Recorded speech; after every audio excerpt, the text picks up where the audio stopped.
Where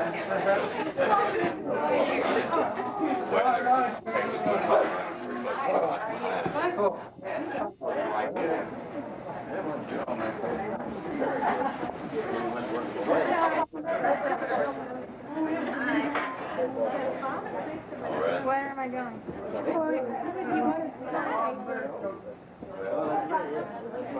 Yeah, well, Randy had the same one I did up there, and it was really interesting. I did that, so I think they're going to probably get it done. Okay. Eddie and I are going to drive up there next week.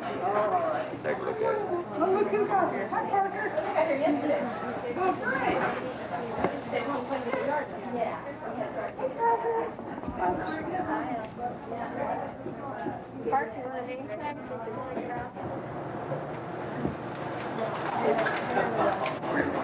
Should have been working or something. Now it'll record until you hit the button set up on your board. Okay, now don't hit these buttons along there.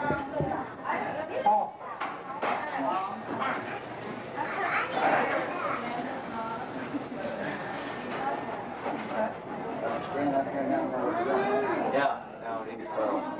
Tuesday here.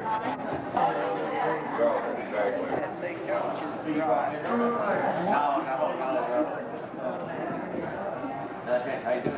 Guys, put it up, it's just right. I can't do that. I had to.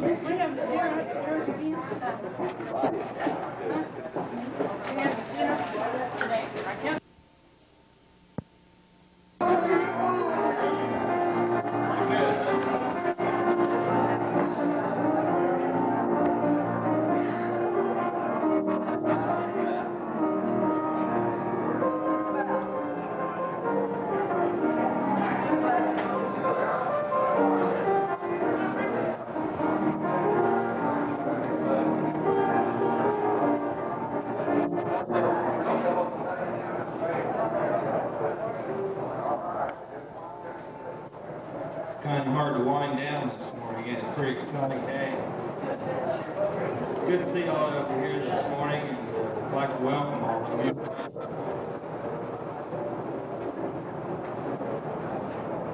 Is there any announcements this morning?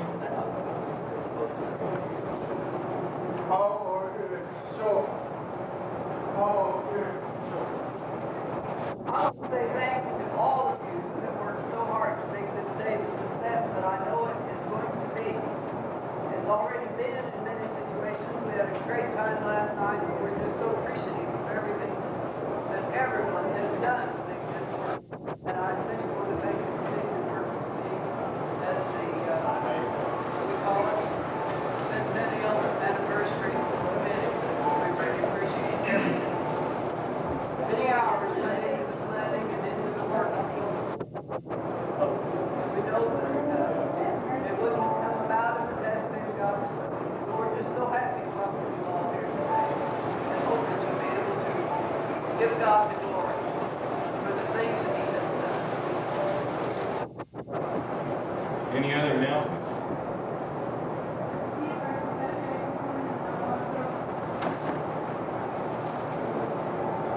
Okay. Any other announcements? A couple of weeks ago when the floodmobile was here, when I came in after work and I done a little painting, then I came down and gave some blood and I was waiting. They won't just let you get up and leave. You gotta come sit around and eat some cookies. There was an employee in the floodmobile, hadn't been here evidently before, but he asked me, says, "Is this a recently new built church?" And I said, "No." And I thought, that does say something to about our church and how the work that's been done here.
We had a kickoff last night, and a great time.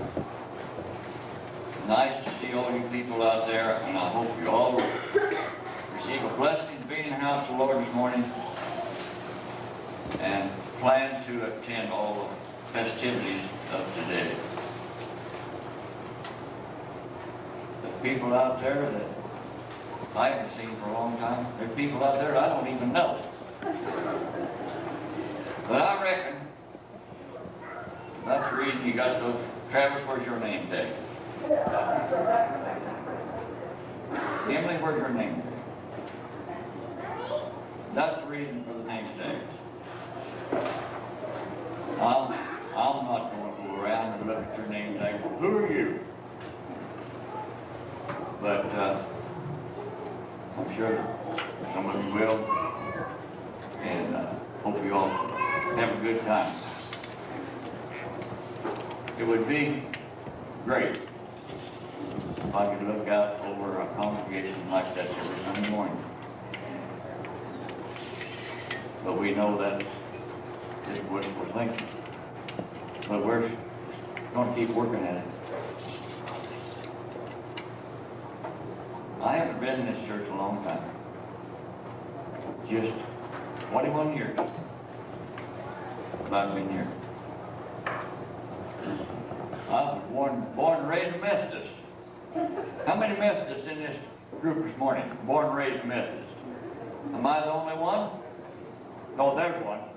There's two. I'm not going to hold that against you, Frank. There's Dolores. I don't think those Methodists are going to hell. I really don't. Have we got any announcements other than the festivities for this afternoon? We got a big carry-in dinner at noon.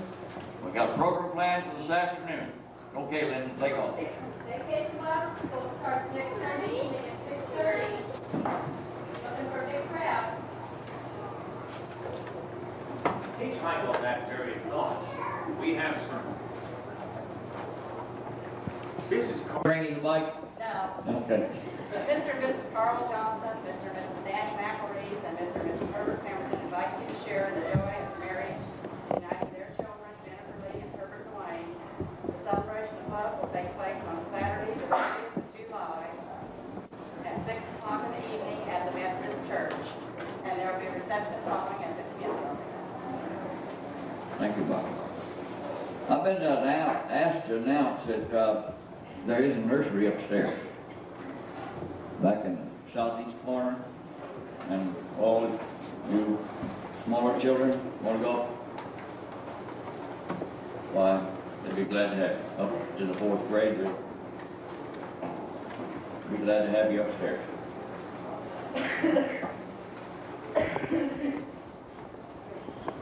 Any other announcements?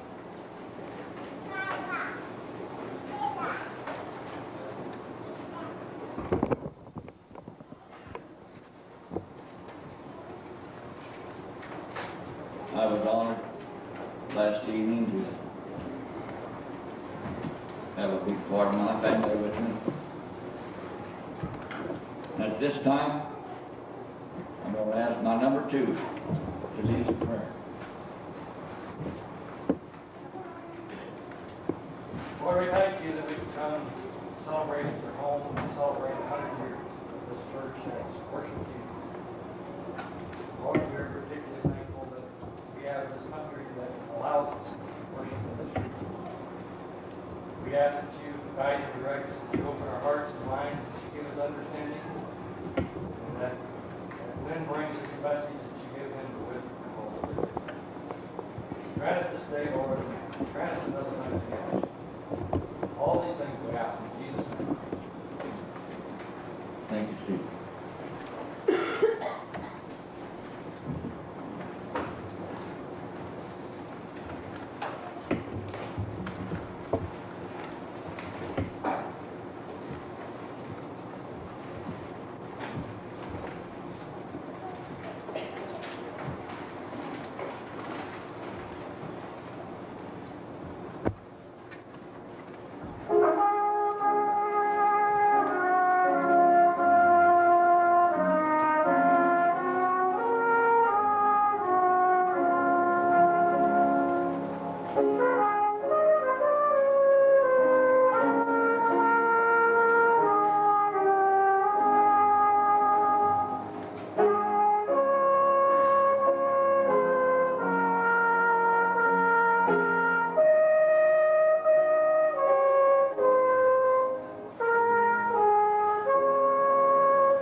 like they are. They don't want to light.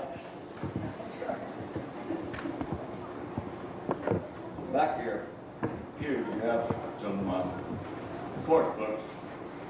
Won't be enough for all of you. We'll work on singing now. Number 65 in the course.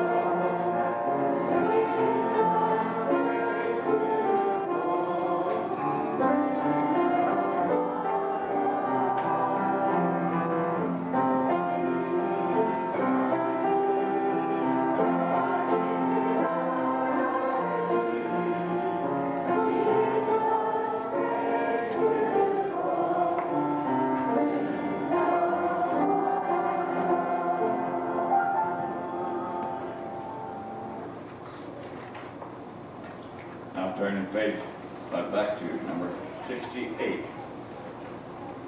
Supposed to have been 68 first, but we got it backwards, so that's not the first time I'm going to do it up today either. There'll be another time or two.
I just thought that you ought to get up and stretch. I'm sorry.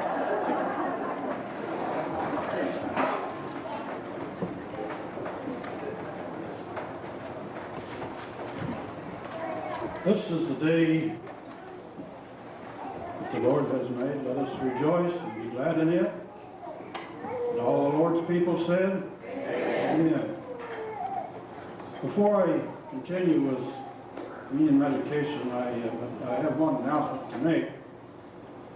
Brother Glenn told Elsie that it would take him till at least 1 o'clock to complete his sermon. At 11:45 to 12, if you would get up and go in and partake of me, that's the dinner. And, let Brother Glenn continue quietly with his sermon.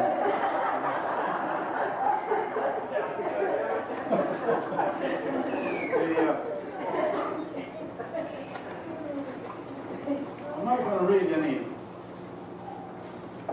text this morning, other than the one that I've just quoted. Perhaps it'll be a little unorthodox type of meditation, because I'm going to go back and reminisce over the years. I've heard Elsie comment quite frequently, a family that I was not very well acquainted with, but I want to go back in the 30s, the Eli McClanahan family, that evidently were very strong supporters of the church. The first minister that I remember was Reverend Palmer and his family in the 30s. And then I want you to, as I go through with these people, to be thinking on some terms that I might say that might apply to them. Faithfulness, dedication to the Lord, fellowship, and the word talent.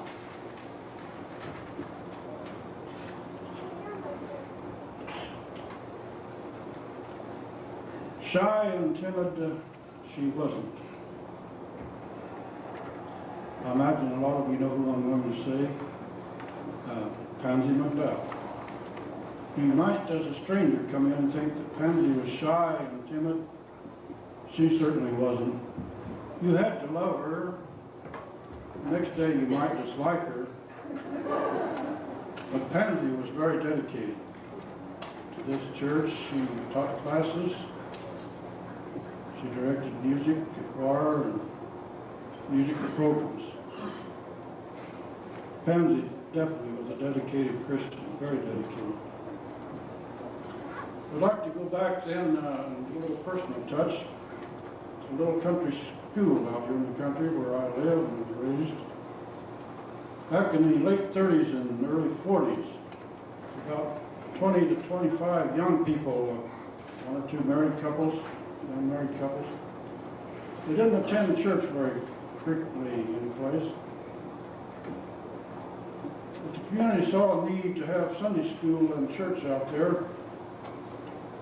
And one lady and, well, a man and his wife, they were members of this church and attended here regularly, but they lived out there. And she saw the need to attend Sunday school out there and teach that group of young people.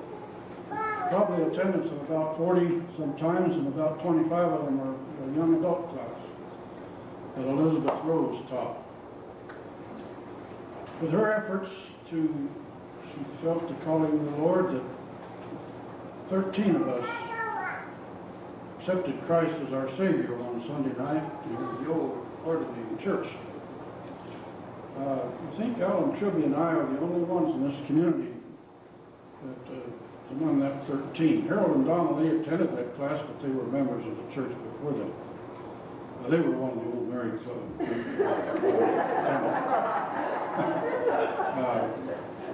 But anyway, Elizabeth certainly saw the calling of the Lord that she felt that she needed to dedicate her time and effort out there as a teacher. And of course, she and Walter worked diligently here in the church for many years. And then Harold and Mabel Mooney. Fellowship, Mabel certainly exemplified that. quality, dedication. Many of the fond memories that some of us have of the fellowship class that she taught here in the church. A group of young adults and married people. And of the many weenie roasts and ice cream socials we had out at the Mooney Farm. Ice cream doesn't taste any better than making behind the handcraft ice cream freezer sitting out under a shade tree. They were very dedicated workers in the church. Harold was a member of the board for many years, chairman of the board for a number of times, the board of trustees. And another amusing sidelight, many of us, if we close our eyes, we can see Harold sitting back here about the 34th pew by himself next to the aisle on the north side. He had heard the minister's sermons time and time again. He would stay awake until after communion, but as soon as the preacher started preaching, Harold would start nodding his head and sleep. Marjorie, I'm sure you remember that. You and Mabel wouldn't sit by.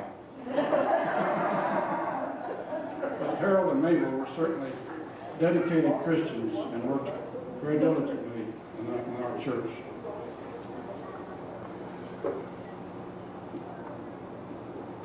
Norman Jane, I don't know how many pins that your father had on his lapel for perfect attendance. Norman, or as we called him, Pete, and Francis were very diligent workers in this church. And Norman had many, it wasn't just quarterly, it was perfect year attendance pins that he had on the lapel. I don't know whether he had them, I could get them all on one lapel or not. Norman James would probably tell us. Every 5 years. Another person that you would say, I never saw Ray Coffin do very much around the church. He was a deacon, he served communion. But you didn't see Ray during the week. Ray used his talents then. If there was a light bulb that needed replacing, Ray probably was the one that replaced it. If a window pane needed recaulking, he probably recaulked it during the week. If the mower blade on the church lawnmower needed sharpening, he sharpened it. Ray certainly used his talent in the way that he saw fit to serve his Lord. Then a person who passed away just a little less than a year ago, Sarah Lindsay. Sarah followed Mabel as a teacher of the fellowship class for many years. She taught the Wednesday morning Bible study class for the women. Sarah was truly a student of the Bible. She knew the history of the Bible very well in the geography. She placed things in chronological order that brought meaning to her classes. She certainly was a very dedicated Christian, very faithful to the Lord. You might say, now why have I done this morning as a meditation? I've dwelled on the word talent quite frequently, talking about these people that use their talents for the Lord. As we gather around this table now this morning and partake of these emblems, and as we said in meditation, and as we, each one of us, go to the Lord, we will rejoice. This isn't a time of sorrow, it is a time of rejoicing. He asks us to remember him as he's suffering, but we also remember that he arose, that he lives. And that we can go to the Lord this morning, perhaps each one of us, maybe in just a small way, and say, Lord, maybe in just a small way this coming week, this coming year, that I can use my talents just a little more than I have for the glory of your kingdom. And let's not forget to thank Him and praise Him for the many blessings that He has given us as we continue with our communion service.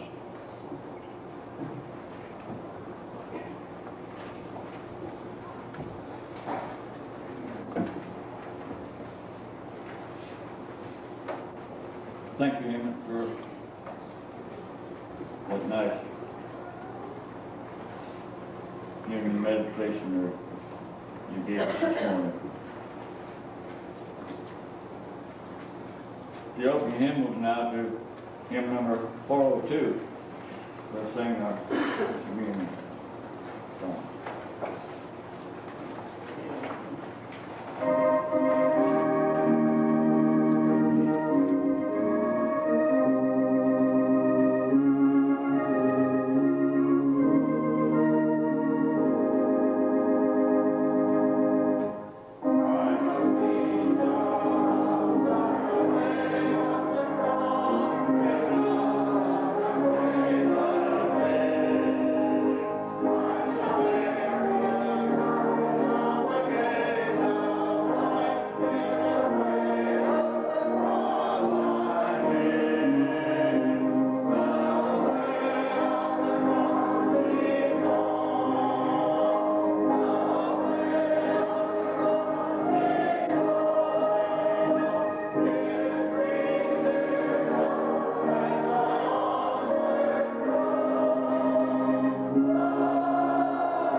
Father in heaven, I'm truly thankful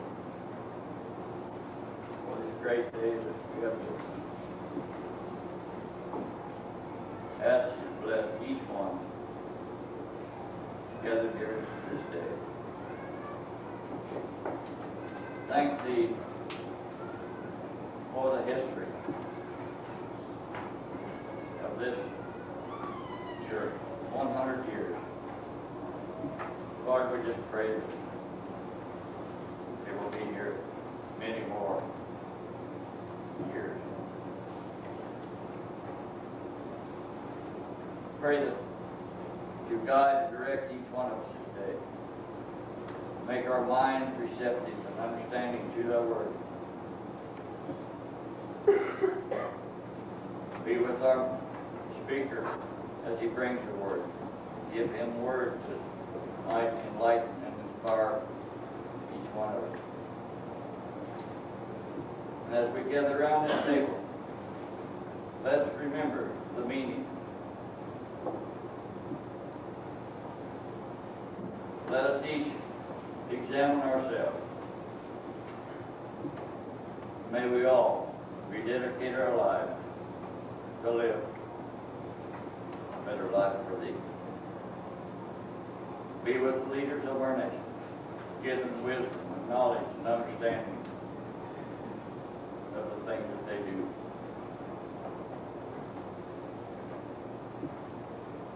Don't let us forever forget our Lord Jesus Christ, who went to the cross and died that we might have life every day. Now that, bless each one of us. God direct, protect us, and forgive us all of our many sins. Pray that we might all have a wonderful, glorious day. In Jesus' name I pray.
Now to hymn number 367. We'll only sing the first and the last verse.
Our morning special will be by Francis, Brenda Taylor. To some of you people that haven't been around a while, they are two of the Francis sisters.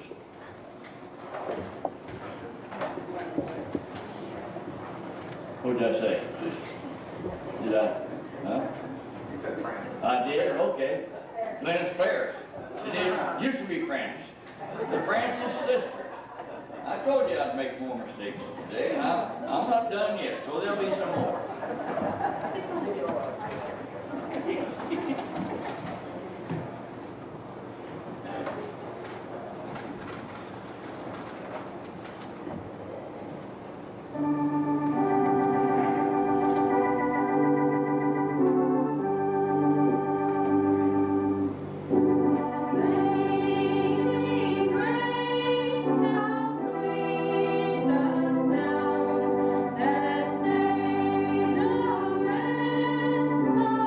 That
Thank you, ladies.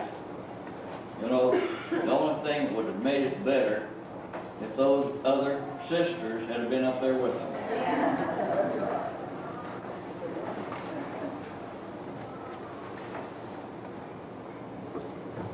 This morning, our speaker that's bringing our message will be new to some of you people, but he was here in 1975, 1979.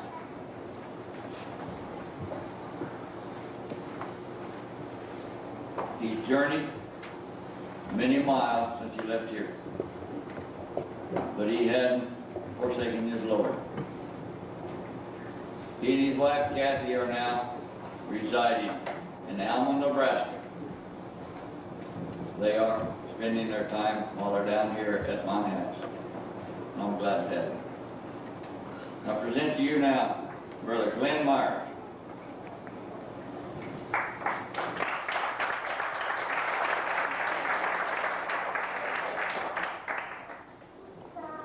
It was a strange scene in the Civil War on that battlefield, and a crucial battle right at the end of the Civil War. Nobody had seen anything like this before. There, the orders had come out, and I won't say Confederate, I'll call them the rebel forces. The president of the rebel forces and the top general had been conferring.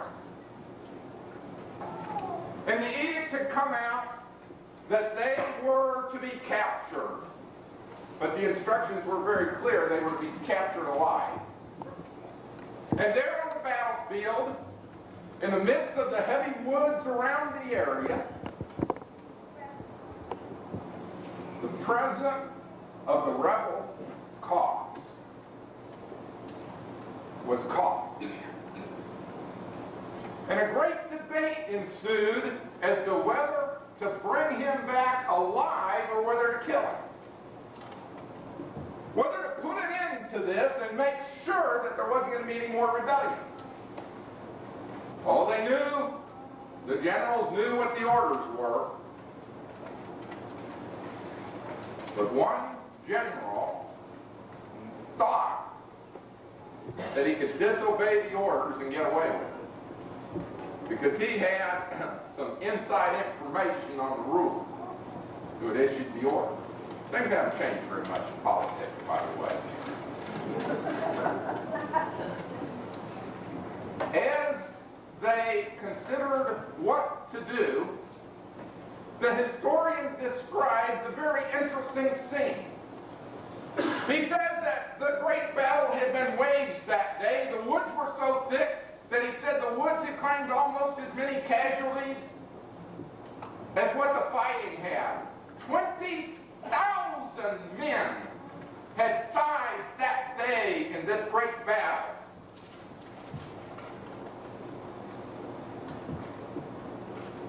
The decisive end was near, as the president had been captured. And yet the historian makes an interesting observation. He says there was a mule wandering around the battlefield. He said the mule walked on. As we read the account in 2 Kings chapter 18, we read this, and beginning with verse 6, then the people went out into the field against Israel, and the battle took place in the forest of Ephraim. And the people of Israel were defeated there before the servants of David, and the slaughter there that day was great, 20,000 men. For the battle was spread over the whole countryside, and the forest devoured more people that day than the sword devoured. Now Absalom happened to meet the servants of David, for Absalom was riding on his mule, and the mule went under the thick branches of a great oak, and his head caught fast in the oak, so that he was left hanging between heaven and earth. And the mule kept on going. When a certain man saw it, he told Joab and said, behold, I saw Absalom hanging in an oak. Then Joab said to the man who had told him, now behold, you saw him, why then did you not strike him there to the ground? I would have given you 10 pieces of silver and a belt. And the man said to Joab, even if I should receive 1,000 pieces of silver in my hand, I would not put out my hand against the king's son. For in our hearing the king charged you and Abishai and Ittai, saying, protect for me the young man Absalom. Otherwise, if I had dealt treacherously against his life, and there is nothing hidden from the king, then you yourself would have stood aloof. Then Joab said, I will not waste time here with you. So he took 3 spears in his hand and thrust them through the heart of Absalom while he was yet alive in the midst of the tree. And 10 young men who carried Joab's armor gathered around and struck Absalom and killed him. And the mule walked on. We see the struggle that was there. Now, I don't have time, since I'm supposed to be done by 1 o'clock, I don't have time to recount all the incidents leading up to this. But surely you remember King David in his life, the problems that you had. You remember more specifically that the problems with his son Absalom started many years before, when Absalom's sister was raped by Absalom's half-brother. And King David failed to take proper discipline and deal with that situation, so Absalom took things into his own hands and killed his half-brother for what he had done to his sister. And Absalom was sent into exile and finally was brought back to the city of Jerusalem again, but David refused to see him when he returned, and Absalom, you remember the story, stole the heart of the people away from David, led a rebellion to replace his father as king, saying, this man is not fit to rule. But yet David loved Absalom. And even when the rebellion finally came, and there's some interesting intrigue there, and you might want to go back and read this section in 2 Samuel, beginning along about chapters 13 or 14.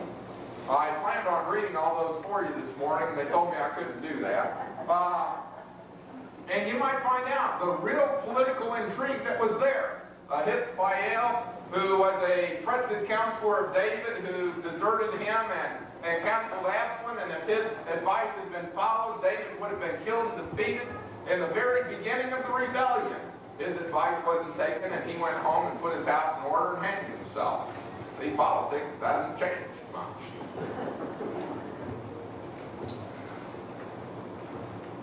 As I read this, I was struck that in the midst of these earth-shattering events, and this time of great political intrigue in the history of God's people, and in the account of the climatic battle in the Civil War, that the historian would note for us, and the mule kept on walking. Now, Absalom's hair, he was famous for his hair. I guess in this church I was famous for my beard. But he was famous for his hair. It says he got a haircut once a year whether he needed it or not. Now, I wanted to try this out before I came to see if it would work or how I could stack up, and they wouldn't let me. But Absalom got a haircut once a year whether he needed it or not. And it says his hair was kind of thick and got a little bit on the bushy side. And in fact, what it says, when they cut his hair every year, they cut about 5 pounds worth. I thought about growing mine a year to see if I could get 5 pounds worth. I don't think I could anymore. Too many receding spots these days. But Absalom got caught by his hair and his head in the tree, and the mule kept right on walking. And I thought back into times, some of you already jumped ahead of the sermon a little bit, because I know some of them are trying to figure out, well, who's the mule? As I read the account, I was struck. Here you have Absalom hanging from the tree, and the mule keeps right on walking. The mule doesn't care. In fact, he was probably glad Absalom got caught in the tree, because then he didn't have to carry him any further. And the mule kept right on going. So who is the mule? I don't know. I've been always trying to figure out who the mule is. Sometimes I think, somebody explained it to me like this. They said there's been times they were sure that in the history of the church, now I don't know all of the history of the 100 years of this congregation, they said there's probably been a few times when there was some conflict or some problems, and people were trying to decide how to deal with those things. And while all the people were fighting on it, the preacher kept right on walking.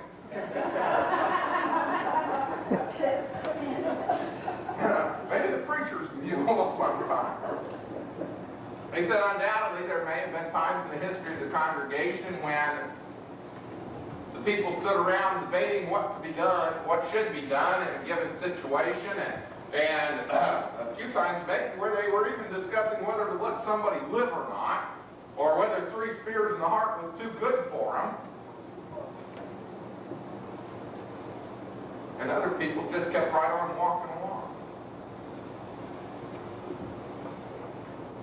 But at the very least, let me assure you that while this church in its 100-year history have been struggling to survive and exist and grow and live out God's plan and God's purpose in this community, the world outside these doors has kept right on walking by.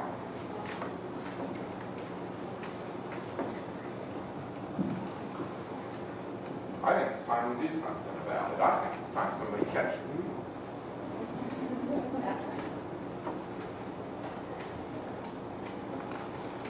You're trying to decide what to share with you today.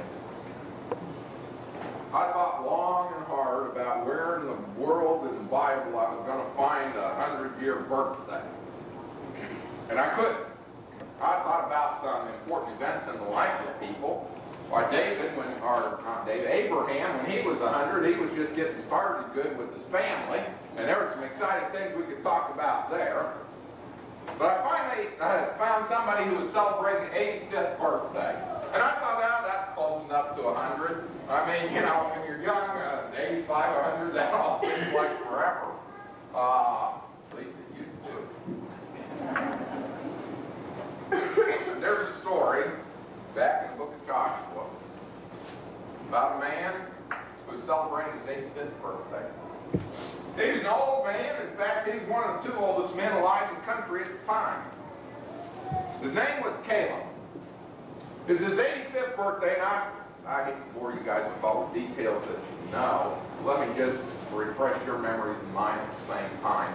Caleb had come out of Egypt, and when he was 40 years old, the children of Israel had left Mount Sinai on the way to the Promised Land under the leadership of Moses. And when they got near, Moses selected 12 men, and he sent them into the land to spy out the land of Israel to figure out what kind of land it was they were going to. You remember the story. The 12 spies went, and they spied out the land, and those pictures you see in Sunday school, the great branch, you know, draped between 2 of them in order to carry the bunches of grapes that had grown there. It's very fruitful land flowing with milk and honey. And Joshua and Caleb came back, and they said, guys, let's go. This is a great place to live, and let's go conquer the land. And the other 10 said, there's no way we can do this. Everything they said about the land is true, but they just forgot to tell you the rest of the story. They forgot to tell you about the kind of people that live there. There's giants that live there. Now, they probably weren't exaggerating. When they said that they were giants there, they were the sons of Anak. And as best we can piece together from the historical record as well as the biblical record, probably the midgets among the sons of Anak were about 8.5 feet high. And the ones that grew up were probably around 11 or 12 feet high. Now, you know, I would consider them to be giants. I mean, when I walk even around the high school these days, and, you know, the basketball players for the high school are there, I begin to feel small. Then you go to the university and you walk among the basketball players there and you feel a whole lot smaller. And they said, not only do the giants live there, but there's fortified cities. Those cities have walls. And you ought to see some of those walls. Why, the walls, just for instance, of the city of Jericho happen to be thick enough that there's houses built on the top of the city walls. We can never conquer that. Caleb and Joshua tried their best to convince the people that it could be done, and they failed. The people said, you're right, we can't do that. So that generation of people who were smart enough to understand that they couldn't conquer the Promised Land got to wander around in the wilderness for 40 years until they all dropped dead so God could get on with his work. because his people were going to conquer the promised land. And Moses, because of his rebellion, didn't get to go into the promised land. All of the people who were over 18 years old when they came out of Egypt, they didn't get to go into the promised land. And finally, they all died. 40 years later, they were ready to go in and conquer the promised land. And it's interesting because who do you think their leader was? Joshua, one of the two spies that came back and said we could do it. And Caleb was right in there. Now, they have been working on conquering the land for about 5 years now. And they've conquered much of the land, but there's still parts of the land that they haven't been able to conquer yet. But it's time to start dividing things up. People were getting a little tired of this fighting stuff and were ready to settle in and claim their inheritance. And they figured that as far as some of these places they hadn't conquered, if you can't beat them, join them, and we'll live in peace with them, and maybe someday we'll get that part of the land. And so they were busy, all the tribes were together to divide it up and decide who got who. And back in Joshua chapter 14, chapter 14, Caleb comes to Joshua, and Caleb says, Joshua, you remember that because of the report that I brought back, it was promised to me that when we went into the promised land, I could pick any place I wanted, and that would be mine. And so they talked about that situation. They said, that's right, that's the promise. All right, Caleb, before we divide this up, you choose what you want. Now, Caleb's an 85-year-old man. And he's faced with the choice of he can have any part of the land he wants. Now, where do you think he's going to choose? Should, if we told you you could have any place in the world as your own, where would you choose? Well, Caleb said, I know exactly where I want. He said, I want the city of Hebron and its environs. Now, that doesn't mean a whole lot to us, but I want it to by the time we're finished this morning. So there's something that we need to know about Hebron and that area, and there's something we need to know about Caleb to appreciate his choice. The first thing was, he chose something that was worth having. Remember those big clusters of grapes? And all that rumors of the land flowing with milk and honey and all the fruitful plains and all the best growing areas? He chose that for his own. Now, I really hate to say this, but I'm going to say it anyway. I am afraid that in the church for too long, we've made choices and we've chosen things that weren't even worth having. I mean, we spent so much time talking about, I'm not say this too loud, I'm leaving. We spent so much time talking about pew cushions and carpet and communion wear and Sunday school classes and who's going to be our superintendent and whether we need a new coffee machine and should a church ever buy a computer. I don't know what all you've been talking about, but I know what the Church of God and a lot of other places have been talking about. And friends, we've been talking about choosing things that don't amount to anything.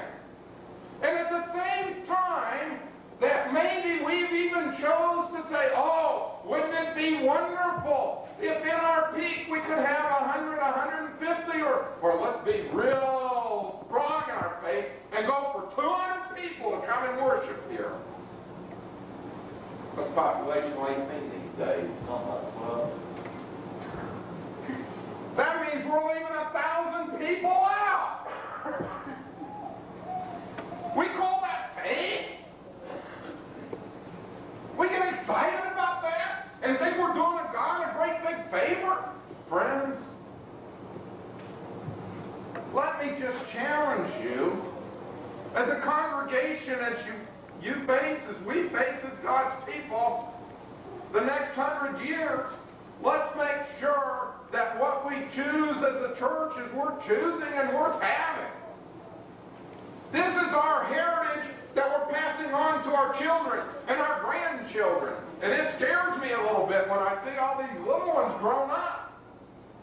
And I think about the choices that we made when I was here 20 years ago. And that's what we're handing to these people. And I think about all the people who were here 20 years ago who aren't here anymore. And I think of what they gave us. Let's be very careful to choose something that's worth having. He did.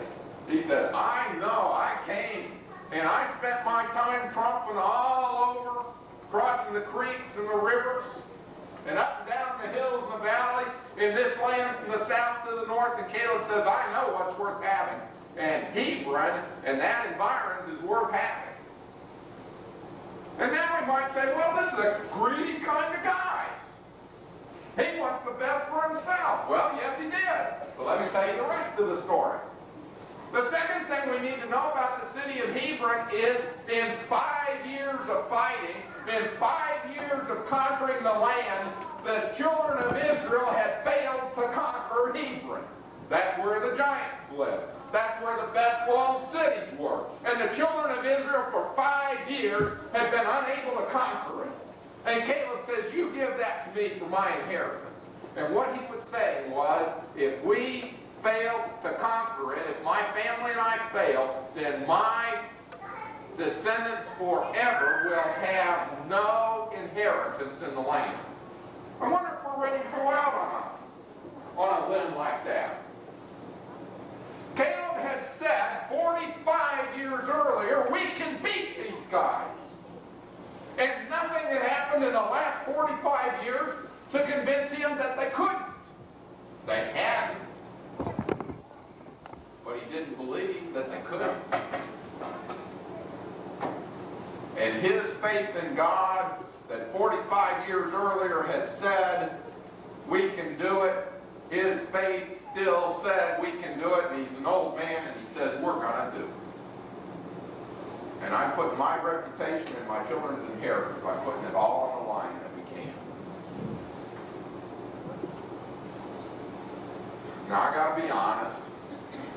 My wife didn't even know what I was going to preach about today, and I don't remember if it was yesterday or the day before. She nailed me. We were talking about some of this, and she said, you know, I remember when you were in that church, you thought anything could be done. And she said, when you started in, if we decided to do something, you just went at it and you did it.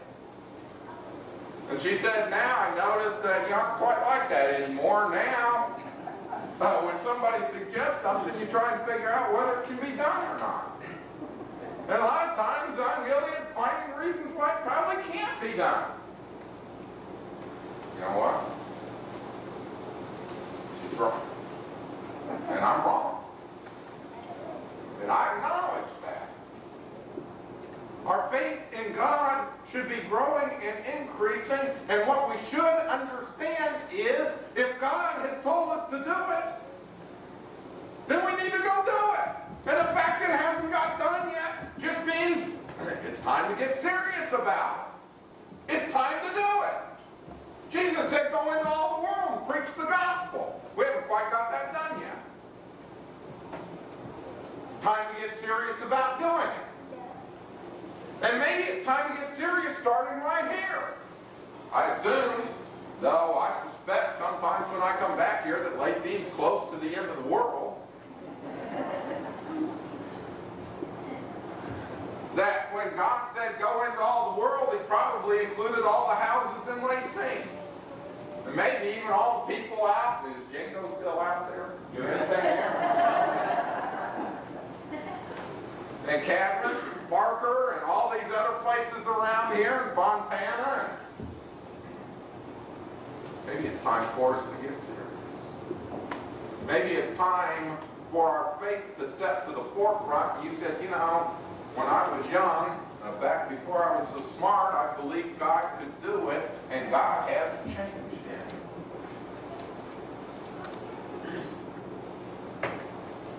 Caleb chose something that was worth having, and he chose something that provided an opportunity to prove his faith in God's ability and God's power. Sometimes we operate our churches in such a way back to disappear for about 6 months before we found it out. Because we don't have to have God's power to do what we do. Shoot, we can put our along and fuss and fight carry on and argue and complain and do all the other things we do so well. We can do all that without his help. We can continue to be happy with the ones we've got. And we can be thankful, Lord, I'm thankful for all these who remain faithful. And not ever worry about the ones who haven't heard and the ones who don't know. We can stand here and we can feel pretty happy and pretty proud, and we can decide what to do, and the mules walking around.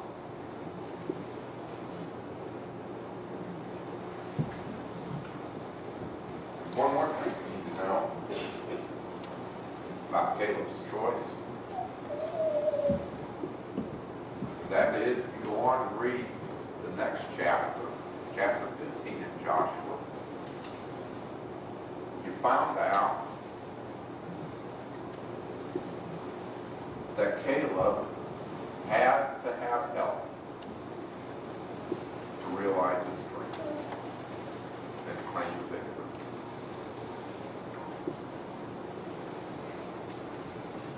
Life would be very good if you didn't have to put up with other people with you. Church life would be great if we didn't have to put up with all those other people. You know what I find ourselves doing in God's kingdom? We hunt for a job that's small enough that we can take it on and do it by ourselves. And if we can't do it by ourselves, we find a way to carve it up and give it to some other people so they do their thing and I do my thing. And hopefully when we get done, it looks pretty good. Let me tell you what it cost Caleb in order to realize his inheritance. He said, I've got this fine, lovely daughter. And to the man who conquers the city, I will give her to him as his wife. That's a pretty stiff price to pay, isn't it? She must have been pretty good because there was a guy that did it. There was a guy who wanted her and thought that it was worth fighting the battle and conquering a walled city in order to get her. Was he young and in love?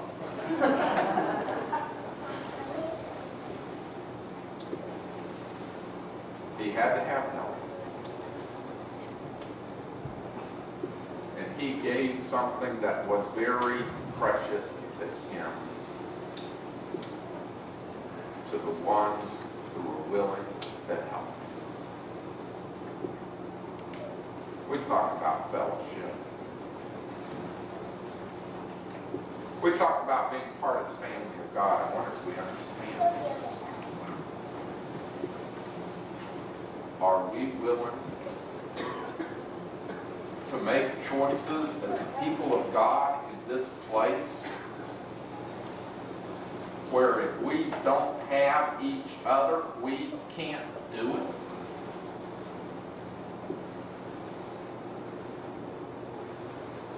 Are we willing to make a choice for the future of this congregation that says, I am willing to give up one of the most precious things I have to see this dream realized?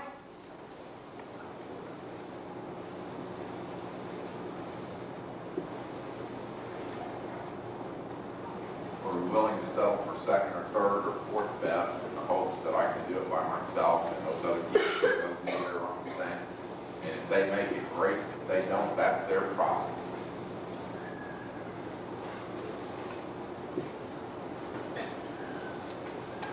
I just somehow wonder, in the choices that we have made, and the choices that we're making today, and the choices we'll make tomorrow, if we're willing to be honest enough to God to say, God, I don't want anything but the bare things.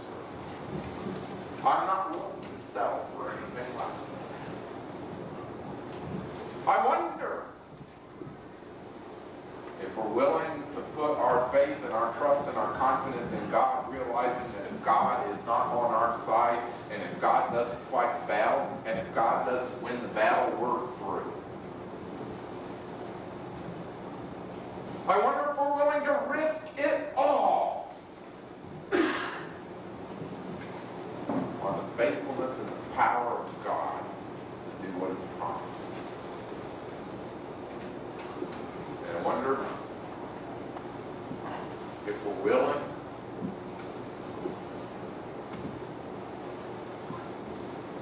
to choose what we have to have help to do. If we're willing to take a promise. What's important to us. I see families torn apart, marriages ruined, because they weren't willing to choose what was best. Because they each wanted to pursue their own thing. They didn't need each other anymore to get there. I've seen churches torn apart and ripped to shreds. Because the people didn't think they needed each other anymore. Because they weren't willing to dream big dreams. And so instead of fighting against the enemy, they fought against each other.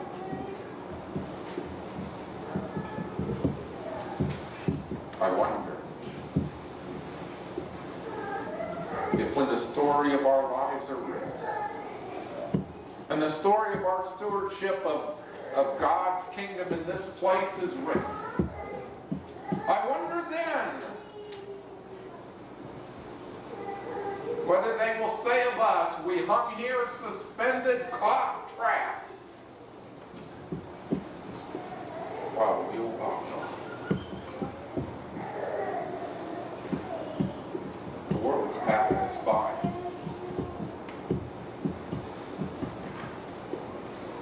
The world wonders whether we have anything worth saying. The world is pursuing something worth having, and they don't know where to find it. What have we chosen? And what do we counsel them to choose? I suspect that some of you need to do some soul searching like I had to. Some of you need to look at your lives and say, in my relationship with God, have I chosen what is best? What's worth having? Have I put Him first?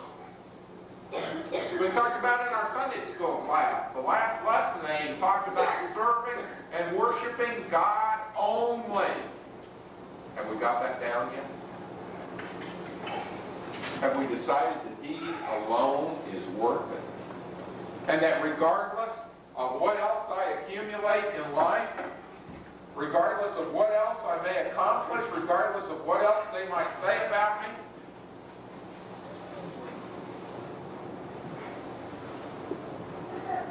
that God alone is worth pursuing, possessing, and knowing.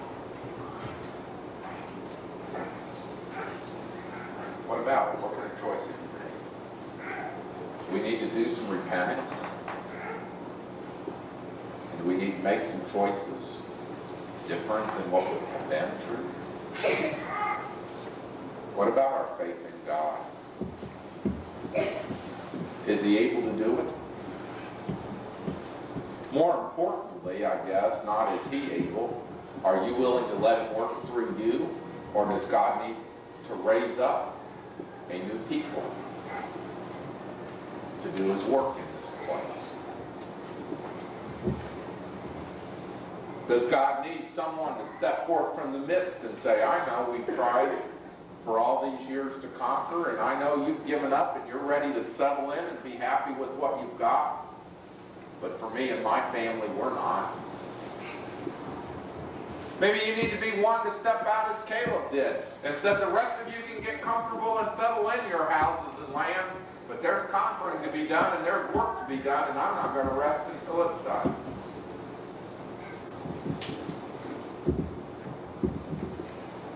Maybe some of you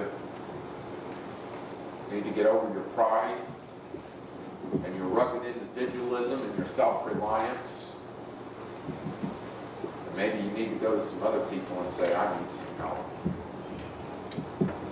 And we've got to work together if we're going to get the job done. I don't know what decision you need to make. I've been gone too long, and I haven't been back long enough to know. But in your hearts, you know.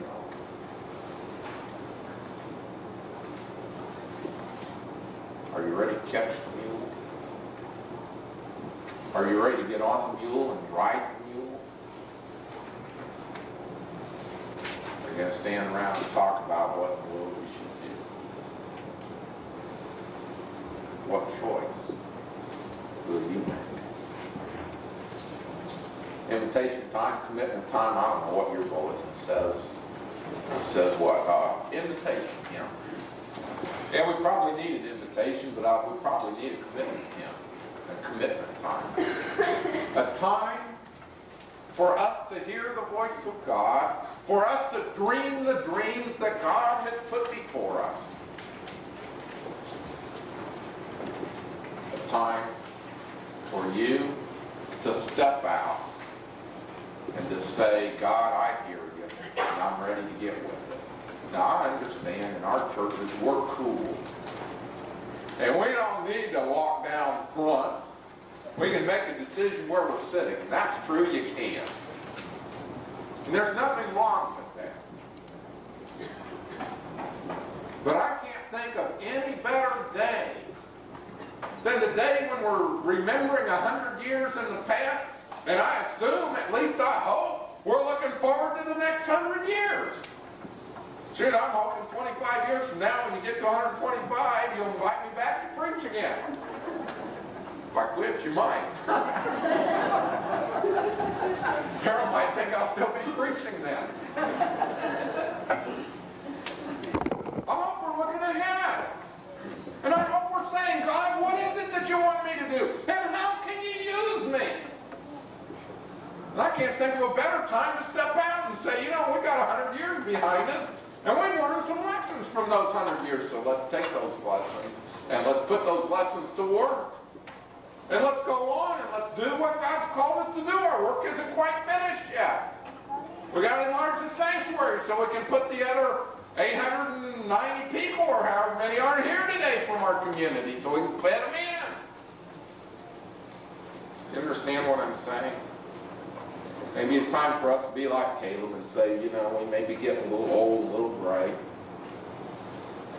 But it's time for us to step out and say, I know what God can do. And I'm willing to put it on the line and let Him do it through me. Maybe you need to come. And maybe by your taking a stand and saying, I'm ready, you can inspire some others to take a stand. And together to tackle the situation. That's what an invitation time and commitments time is all about. And I just pray that you hear God's voice. Let's pray together. Lord God, we've heard your word. We've seen the examples of history. And somehow in our minds we see a picture of a mule wandering around the battlefield.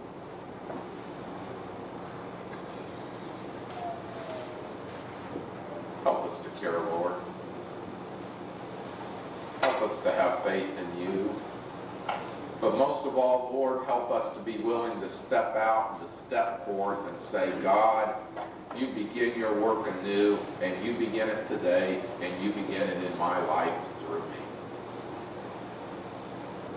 Lord Jesus, come into our hearts and live there. And rule us and empower us. For we ask it in the name of your Son, Jesus. Hymn of invitation, hymn of commitment, hymn number 354. I'm only 100 off. 354. Let's be standing and singing together.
Certainly, this is the challenge to motivate us to do greater things.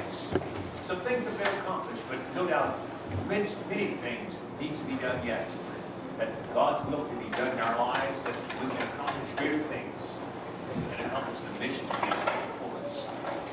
This morning, if you haven't committed yourself to Him, to become a Christian, we'd like to encourage you to do that at this time. If you are a Christian, you've been immersed in Christ, but your membership is elsewhere, and though you live here, we'd like to invite you to make a decision to do that. Certainly, we need to make commitments to follow Christ in a great way. As we sing the second stanza, we've been at that time.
Having our fellowship dinner very shortly, and looking forward to a wonderful time of fellowship and a wonderful time being together.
participated in the feast we had at noon.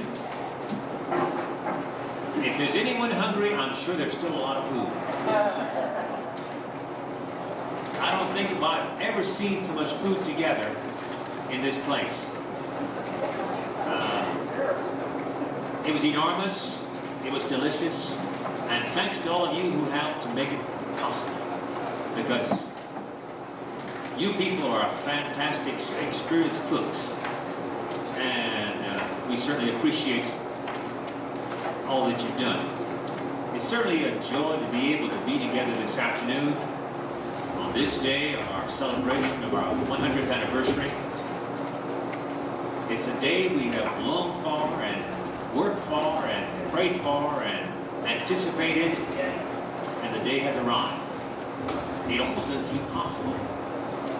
It has come on us. You know, the days are so long and the weeks are so short. It's amazing how it goes. And they tell me that's the way it goes even more and more the older I get.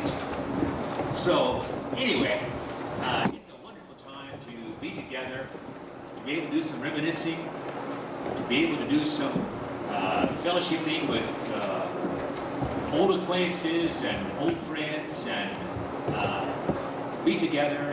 And it's a wonderful experience. I think probably most of you were here with us this morning, and we had a wonderful time at that time, and look forward to another great time this afternoon. I've only been here for the last 3 years, but it's been a very enjoyable experience to be together, to work together with the people here, and look forward to a great time together in working for the Lord.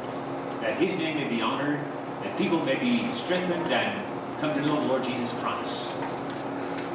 I think that's the idea of the church anyway. To help people to know the Lord and to help them to grow in Him. And to share our knowledge of the Lord Jesus Christ. Help to bring other people to come to the Lord Jesus Christ. Certainly it's a wonderful time. Without any further remarks, we certainly look forward to a wonderful time this afternoon with 2 guest speakers along with other parts of the program. We certainly want to welcome the visitors who have come. Some have come great distances. Some of our people we call visitors don't feel like visitors at all. They feel right at home, and we're delighted that you feel that way. It's great to have you people to feel so much at home. So if I call you visitors and you feel offended, excuse me.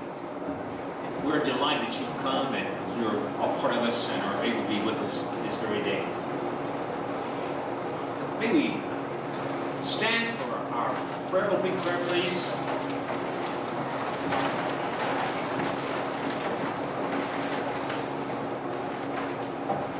Almighty Father in heaven, it's a joy to be able to continue our services this day and to worship Thee, to praise Thee, to exalt Thee, to encourage one another, to help to build each other up in the Lord, and to help to motivate one another to a closer walk with Thee. We realize that we're confronted with all kinds of obstacles, all kinds of temptations that Satan presents to us to weaken us, to cause us to stumble and to fall. Help us, O God, that this occasion can help us to build each other up and encourage each other and to motivate each other as we see and realize how much has been accomplished, and, O Lord, how much yet needs to be accomplished in the short time that we have left. Possibly there may be another 100 years, but most of us won't see it. Help us, O Lord, to make the most of the opportunity within the time we have left. Help us, O Lord, to live for Thee, realizing that each and every day may be our very last one on this earth, in this life. Father in heaven, guide us and direct us. Help us, O Lord, to love Thee more and to serve Thee better. Help us to love one another more. And, O Lord, help us to help each other to know Thee better also. We pray Thy blessings upon the speakers this afternoon. May they be inspire us. We pray, O Lord, for those who will be reading letters of encouragement, of comfort, of help, of hope. May the singing that we have may be uplifting as well. That in all things, thy name be praised and glorified. For thou hast loved us so much to send thine only Son.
Thank you.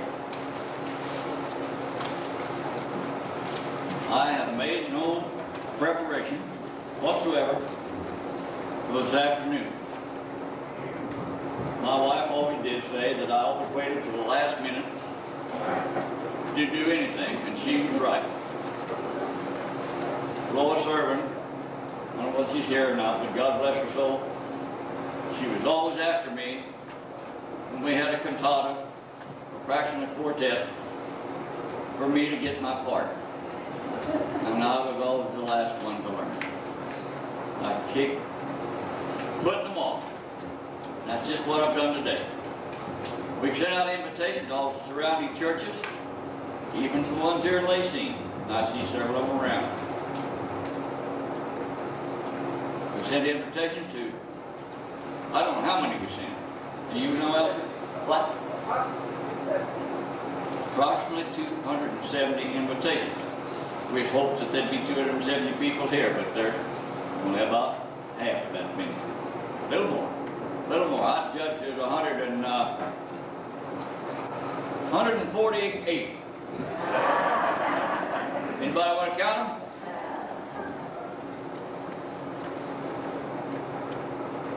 We have, I know people here from Oklahoma, Colorado, Southern Kansas. We've got one past minister here from Oklahoma, which I'll introduce pretty soon. And I don't know, we got people from all over the United States. How many here from Fontana? Heard that? Susie, you got anything to say? Not really, but I did announce that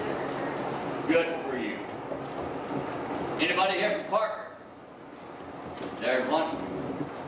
Well, she lives in Parker, but she's from our church. Pat, you want to say something? No, I'm saying that he didn't hold up his hand. Oh.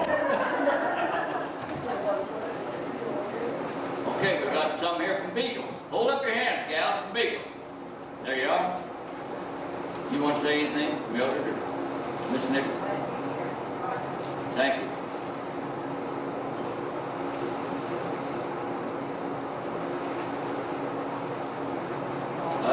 What? Bolivar. Okay, who's here from Bolivar, Missouri? You'll have to tell me who you are, because I don't know. Oh, you're here. Okay, you'll get caught pretty soon. You'll get your turn. You'll get your turn. Okay. Now, who else from a distance that wants to say something? Judy, you want to say something? You're from way down in Texas. Huh? All right.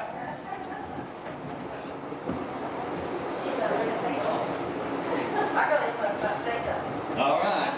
Now, you're free to do that. Thank you. Linda had asked I hope I didn't forget something.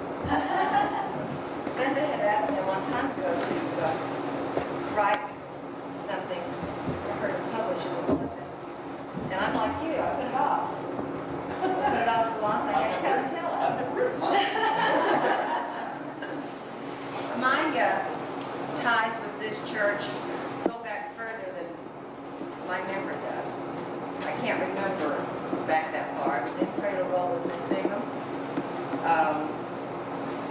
I occupied every classroom that we've had in this church since the time I've been in it.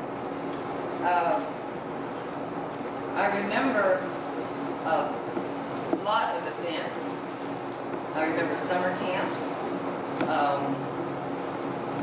Harold and I remember Karen got poison ivy real bad.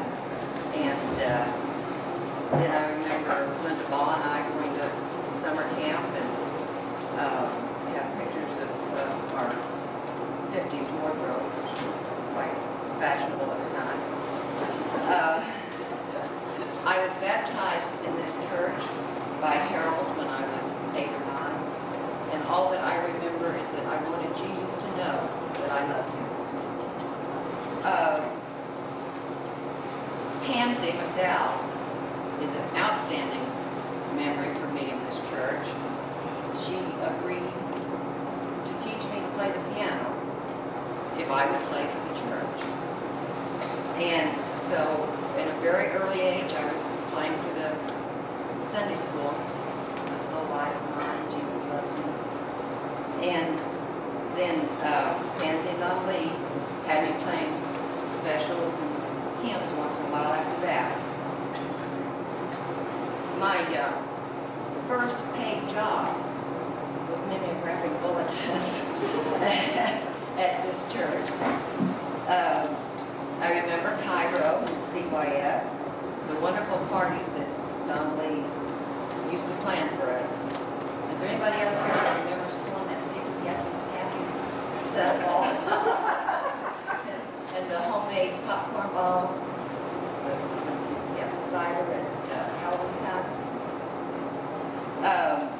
I remember Linda Andrews and I coming to CYF or Cairo meetings when we were very young, and then running up to get one of Darlene's famous cherry phosphate and getting back in time for church. I remember one of the evangelistic meetings that we had here, and the person who was teaching did chalk drawings, and they were just gorgeous. And one evening I had invited the most visitors for that evening, and I got the lighthouse that he had drawn, and that hung over my bed for many, many years. There are so many teachers here that had tremendous influence.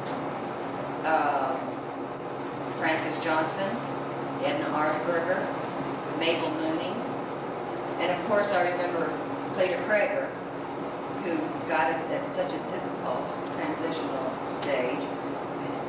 So in summer Bible school, I remember especially my mother and Maxine Norton teaching us. And then once I got into high school, there was no one except Donna Lee who had the stamina or the courage to take on putting spirituality into our resistant souls. She also conducted our CYF meetings. Most of what made me who I am is a part of this church.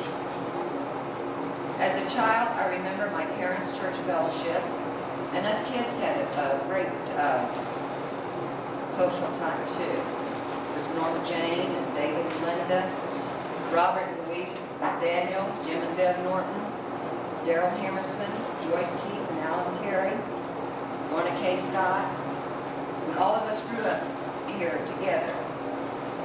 Besides enjoying our parents' get-togethers, we had wonderful activities as we became older, cake rides, skating parties, and lots of parties here at the church. I was married in this church by Reverend Beatty, and then about 12 years after that, my son was baptized by Reverend Beatty at my sister's wedding here at this church. Now, Donna Lee Terry knew the importance of instilling the gift of Jesus deep within a young person's heart. And when I went through what I call the yo-yo stage of my life, where God seemed far, far away, God was there with a string still attached. He had a hold of the string. And it was a long string, and but I kept connected. And eventually that twine wrapped back around, and brought me safely home. Now God always had a hold of that twine, but the twine was made up of hundreds of caring fibers. My mother, my Sunday school teachers, the ministers, Pansy and Donna Lee, all somehow connected to this church. It was a good church to grow up in.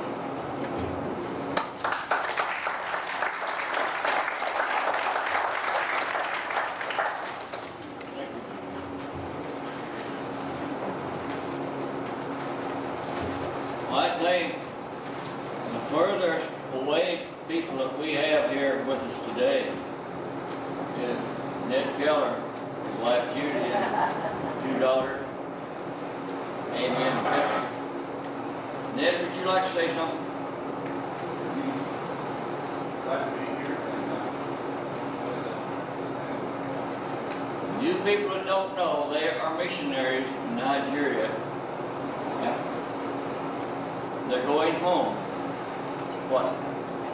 6 loads, something? They're going back down there for another hit. I don't know how long it'll be, I don't know whether they know, but anyway, we're glad to have them with us today. Did I ask for anybody from Centennial? My memory is very short. Did I ask for Clinton? Yeah, I did, because they're over here, yeah. Osawatomie? Yeah, I got some back there. Bill, do you want to say anything? Bill Lewis. This bill was 6 many old timers here. They're all getting old but us, Bill. That's it, because I was a part of the young married people who came before, and they haven't been graduated. You didn't say how long that was, Bill. Okay. How much, did I say anything about Mound City, or did I? Okay, well, how many past ministers do we have here, other than the two that are going to speak this afternoon? Only one? Well, we heard him this morning. Yeah, we've heard him all afternoon. I quit before 1 o'clock. Okay. How about the Baptist church across the street? No, there's one back, or 2 or 3 back there, I can't see. Is that you, Maggie? Okay. Where's Leo? He's there. Oh, Al, you didn't raise your hand. What? Two in there. Well, there's another one right there. Hurry. Oh. Well, how about Catholic Church? Oh, too far for them to come. They're up north end of town. How about New Life? Several from there. Glad to have you all. I'm sure that there's going to be something that Somebody probably here. there is. Why don't they speak up? I was just getting ready to ask anybody that's from around here somewhere that I hadn't called. Who is it?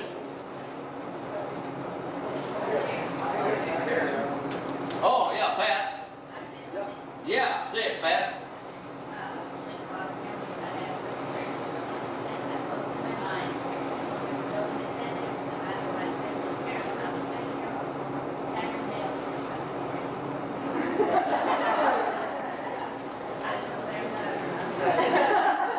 Grandma Slackman, we're glad to have you too. I don't know whether you remember me or not, but I know a lot about you. I'm not going to tell it so today. Okay. Lansing, Leavenworth. Lansing and Leavenworth. And that's out the weekend.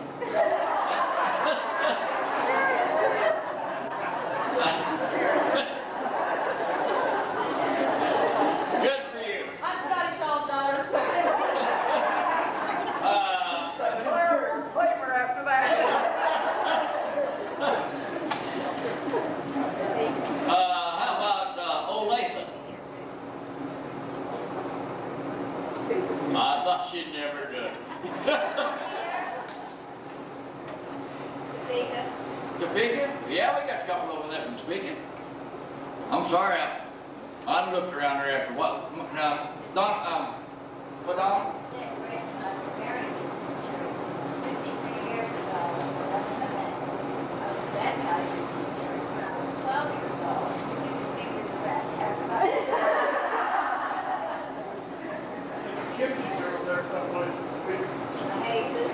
Yeah, the Hayes. Where are you at, Hayes? Stand up. There you go. There. Yeah, there's Elton Kimsey and his wife. What do you want to say, George? I'll come here 1931. I'm a member of this church.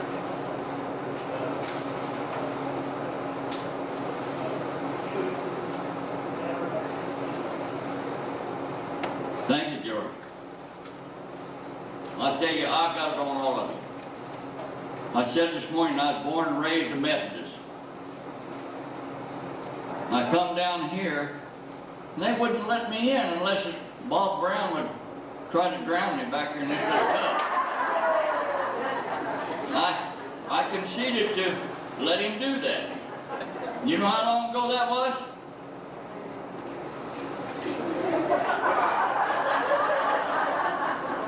Years ago, about now, I think. I didn't even belong to church. My wife and I were coming. And I don't know how it come about, but Bob asked me to take this position to help him out. You know what? 21 years ago, and I've been here ever since about 6 months, so a few years ago. I've enjoyed every bit of it. But I want to announce to you today, I won't be here next Sunday. And I'm not saying for sure, but I think this will be my last Sunday up here. So you board members, you church members, all of you be thinking who you want to take this position. I've enjoyed every minute of it. I've enjoyed last night. I've enjoyed today. And I think it's time, after 21 years up here, I think it's time that you get somebody else to go. I know you get the card looking at me. This time, somebody else got something they want to say? I want to say anything, but I'm a mother. You're not either. You're from Amaret. Oh, yeah, when'd you get over there? 10 years ago. Oh.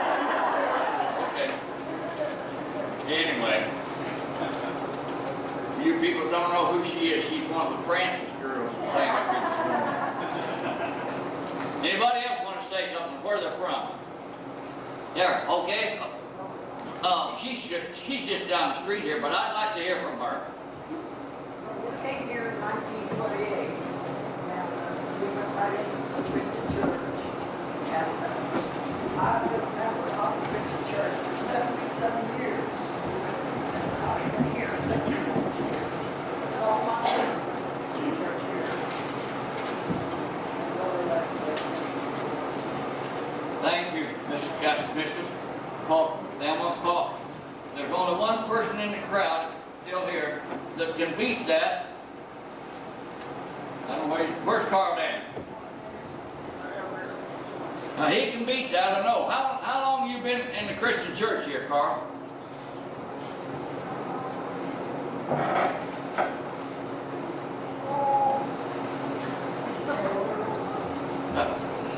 What, 98 years?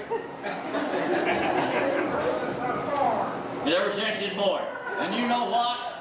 If he lives to be, what, next June, he'll be 100. How about that?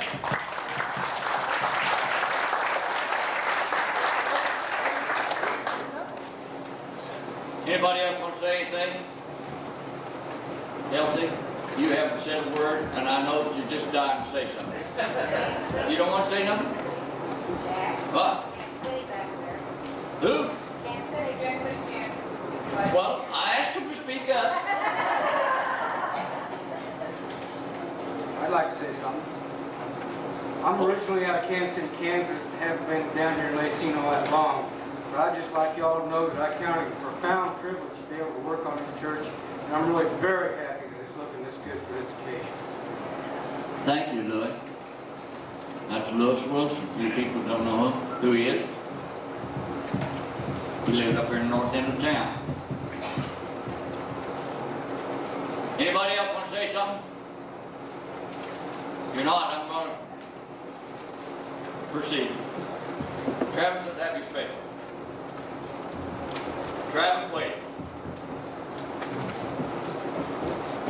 He's got to tickle the ivory. And he can do it.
Next thing on our program is letters, messages from people far and near. And that is up to George Oxberger and Emmett Keller. I don't know whether Emmett's still here or not.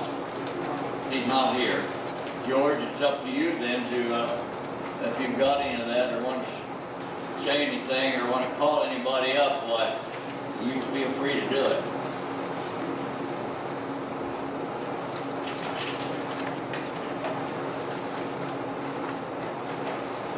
I might say a little bit about myself. February 14th, 1932, Edna and I were baptized into Christ right in the corner where that pine is over there. You had to go out into the cold northwest wind. Time got over to the parsonage here, my clothes were frozen stiff. And I don't remember about what happened to her. She went somewhere else.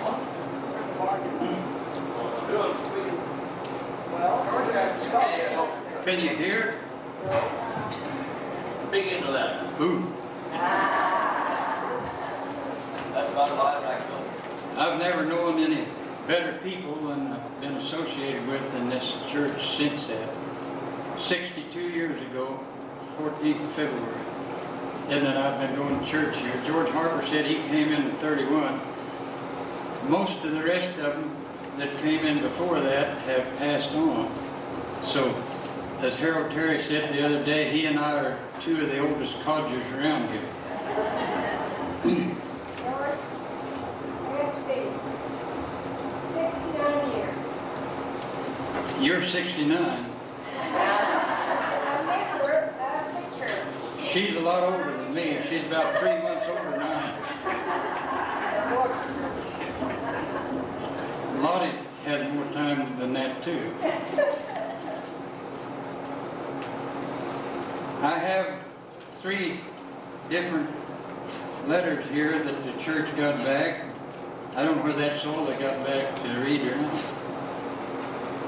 Galen Slifer, he called Brother Jim this morning at 7:30 to say thank you for the invitation to come to our 100th anniversary.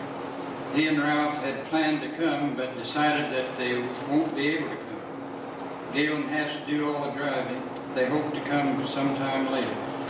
They lived out to Tanglewood Lakes, and they had to get closer to the doctor because they both got sick.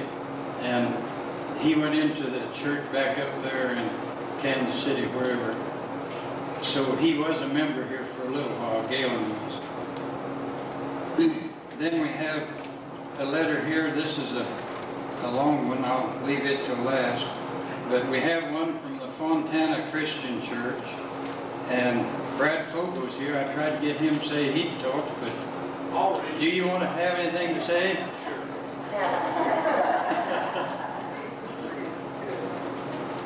You ask a minister to talk, and he usually wants to.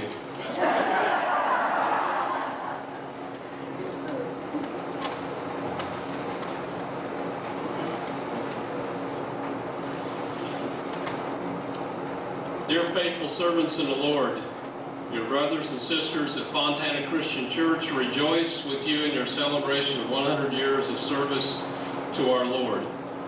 You and your spiritual ancestors are to be commended for the Christian heritage that you have created. Your faithfulness to the gospel of Jesus Christ has been a blessing to countless people. We at Fontana are encouraged and strengthened by your example of steadfastness and perseverance. Jesus' Great Commission in Matthew 28:19 through 20 teaches us that the church has a twofold mission. One, to win the lost, and secondly, to nurture those who are won. Your 100 years of ministry has shown both your commitment and your faithfulness to this calling. May God continue to bless you through the next century of service.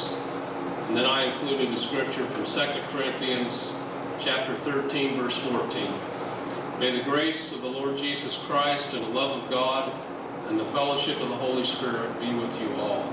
We do want to commend you for your service and congratulate you for staying with the Lord and continuing to preach His gospel. And while I'm up here, can I preach? Yeah. No, I won't do that. I was looking over your list of ministers here. Glenn Myers came in 1975, I see. And you've had 5 since then.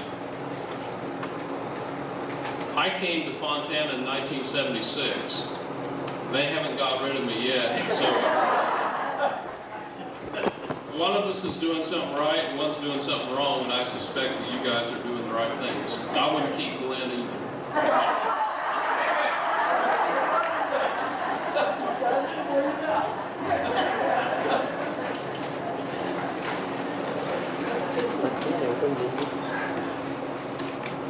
I was looking through some pictures last night trying to find something from the church, and I ran onto a bulletin back in 1950.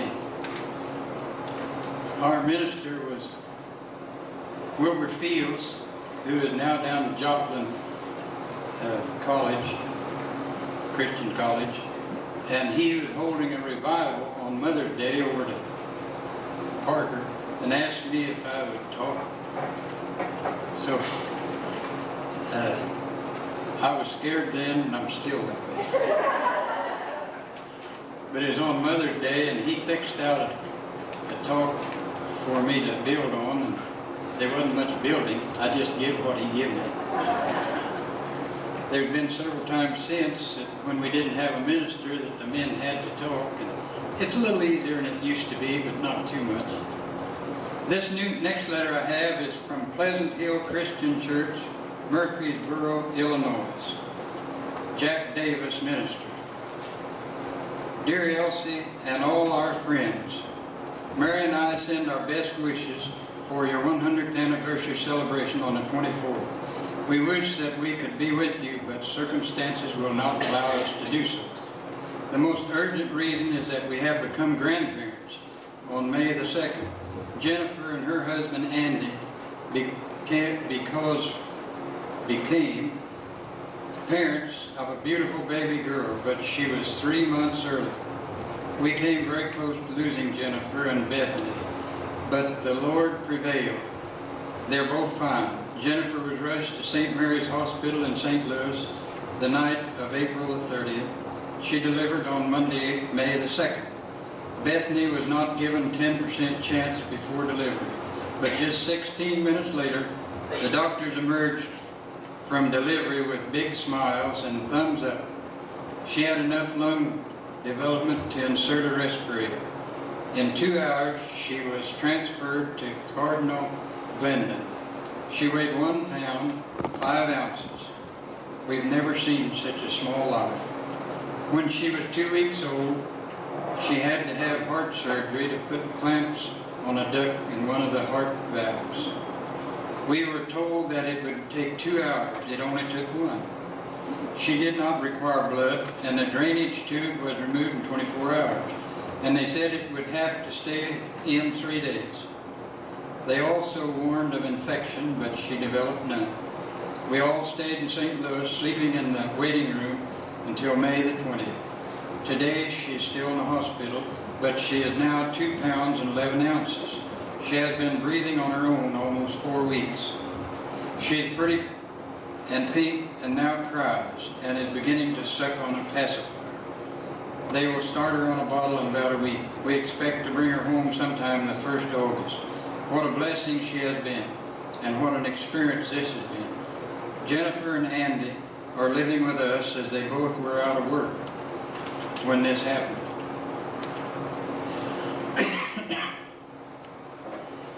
They are now back to work, but will be with us for a while. God has really blessed us all. Scott married in 1992, and he and his wife Lisa are living in Cherokee Village, Arkansas. He opened a new Pizza Inn store there the past week, and they're very busy. Jim is married and is living in Texarkana. John has graduated from high school and is looking toward college. He has grown to 6 feet 4 inches. Looking at them sure does make us feel old. We're very settled here in Illinois. We live next to the church, and we're located about 6 miles outside of town. We love it out here, and the church is doing well. Lord willing, this will be where we retire. We get bits and pieces of information from LaCygne. We were saddened to hear of Sarah's passing. We have many good memories of all of you there, and we have always had you in our prayers. Our prayers will be with you on this special day. We covet your prayers for our little Bethany. We hope that this will be a glorious day for the LaCygne Church and the church family. We send our love to all of you. In his name, Jack and Mary Davis. If any of you are ever in this part of the world, please give us a call and stop by and see us. Our door is always open. And then here's an update. Bethany is now 2 pounds and 15 ounces. They will be transporting her back to Carbondale, just 8 miles from us. That is better than 2 hours. Love to all.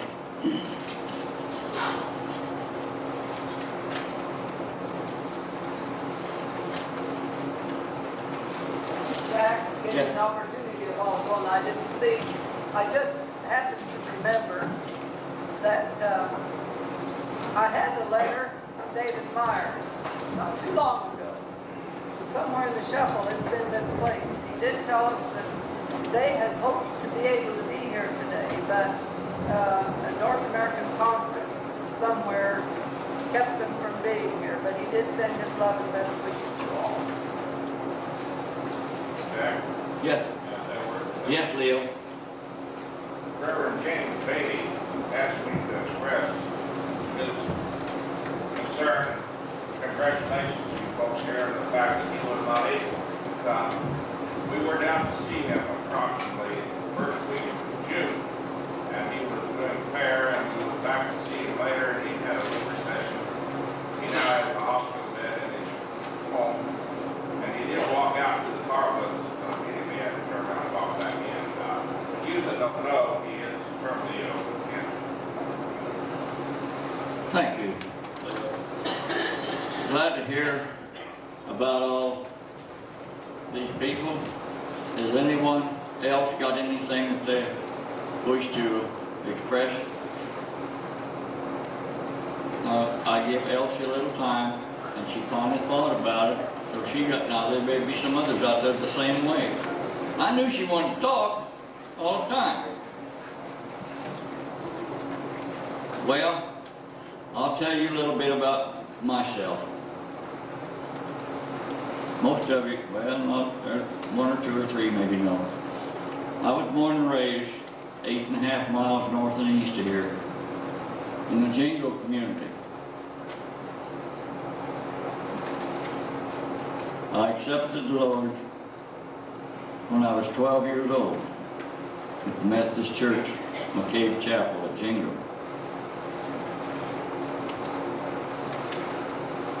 I went to church there all my life up until the time that we moved to LaCygne. My wife accepted the Lord in the same church. We were neighbors across the field from each other. But we were married by one of the great ministers that you folks had here. Brother Palmer. And Brother Palmer left here and went to Paola. My wife and I, in 1939, June 24th, I was working for a John Deere dealer, and I took enough time Friday afternoon to go get married in Paola. I went to the courthouse and got my license, thought everything was lovely, come out and got in my boss's car, which he's lonely, couldn't afford a car, took down the street, and of all the noise you ever heard, man run filling station across the street, tied a batch of cans on the bottom side of it. But I left them there and drove up to the north end of town where Reverend Palmer lived. And he, of course, knew what was going on, and he married us, and Dixie stood up with us. I left there and went to see about one of my partners that I was working with. He was working on an old tractor over by Fontana, and they were pulling the combine and trying to get their wheat out, and I went over to see how he was getting along. Even though I hadn't been married about 30 minutes, I had to go see about that fella employed. But anyway, on the way home, everything was lovely with him. He wouldn't have any trouble. And on the way home, I don't know, I wasn't paying attention, I guess. I hit a big rock in the road and wrecked my boss's new car. Ruined the wheel, ruined the tire, sprung the frame on it, tore a fender off of it. So I put the spare on and hobbled back into New Lancaster where I was working. Told him to go out and look at it, and he went out and looked at it. Boy, he said, get in that new pickup truck and take off. So that's what we done. But anyway, making a long story short, even though we lived in New Lancaster, we went back to Jingo to church. We went to church there until it closed. Membership got so low that it couldn't support itself. We wandered around for 2 or 3 years. We went to Pleasant, we went to Drexel, we went to the Methodist Church over here in LaCygne, which I was at one time assistant superintendent over there. And I was superintendent in Jingo. Song leader for 26 years out there. But anyway, we loved the people here. They were so caring. They didn't always see eye to eye. But when somebody was missing, they were wondering where they were. And they found out. And they cared. So Bob Brown came to this church. I believe, I don't know, I forgot, 1970. As I said a while ago, I had been asked to lead the songs, and when he went in over there one Sunday morning, he asked me to come over here and assist him. As I said, I've been here ever since. But while he was here, he talked me into being a merchant, which I do not regret, but I've got it on him. I've been baptized twice.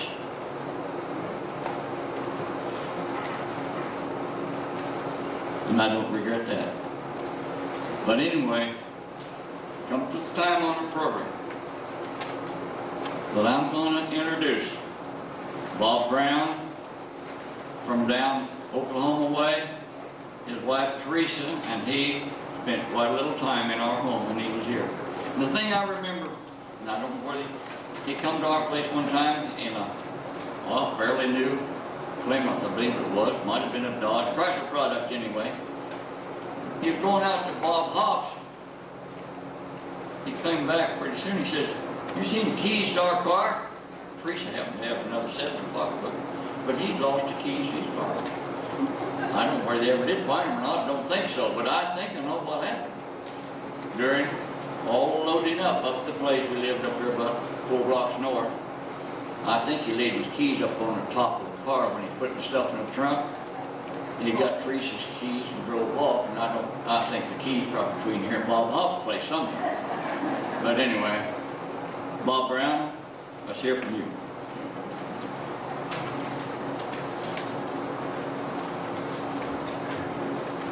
You got to stand up here with me, or do you want me to? Can you people hear me out there? I'll make sure they hear you. Yeah. Thank you for having me here. It's been pleasant, more pleasant than I thought it might be when I left this morning.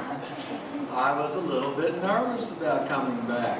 Had I not come back 2 years ago for, I think, your annual or your deal, I think I would have been even more nervous. I'm so surprised at what we remember and what we don't remember. And I remember things that I'll say, you remember that time I was out at your place? And then they'll have kind of a, no, I don't remember that. And they'll say, you remember that time you lost your keys? I really don't think I lost my keys. I think you made that up. I did not intend to get into a time of remembrance. In fact, my wife said, you prepared anything? And I said, no, I haven't prepared anything. She said, well, you better prepare something. I said, I only have to talk 10 minutes. And she said, oh, well, in that case, you can talk for 10 minutes and not say anything. And so my wife may know me as well as you knew me back then. He said, but it is such a pleasure to be here and see you people. I swear, I have no idea it would be this much fun. And I don't have a single thing prepared to speak about. I thought we'd just have some conversation. And I wanted to talk about change. What changes and what doesn't change. And I know when I bring up what does not change, you guys are going to talk about Mr. Arsberg over here, because as God is my witness, he has not changed. I mean, this is not right. It's not the way it ought to be. I've changed, and some people would say for the better. But regardless of that, we've all changed. Tell me something that changed. Tell me things that changed. Let's talk about a few different things that changed. Name something that changed. Hair. Who? The hair. Hey, I didn't have much hair when I was here, and I'm a little more perfect than I used to be. What else changes? Seasons change. Yeah, in Oklahoma they say if you don't like the weather, wait 10 minutes and it'll change. What else changes? What else? Well, now, I've changed a lot. I can sit up here and not reply at all unless somebody speaks. What else changes? People change. Yeah, that's true, except for you, George. What else changes? Waistlines change. Well, no, you're cheating. That's part of people. See, hair, we're all on the same subject. We've been looking at each other thinking, my, everybody but George has changed. Waistlines change, hair changes, people change. Well, communities change, don't they? We're talking about Jingo and the communities that ebb and flow. And in Oklahoma, I'm a part of a little community to the south of Stillwater that benefits from the size of Stillwater and has its growth from Stillwater, and another community immediately to the south is a little too far away, and it's a community that's dying off because there's not the industry or the jobs or the schools or whatever to keep it there. What else changes? Religions change. What? Religions change. Religions change. Now, he talked about me putting a lot of pressure on him to be baptized, and I still don't remember it that way. I mean, somehow this impacted him differently. I think I held him under the water too long. You guys?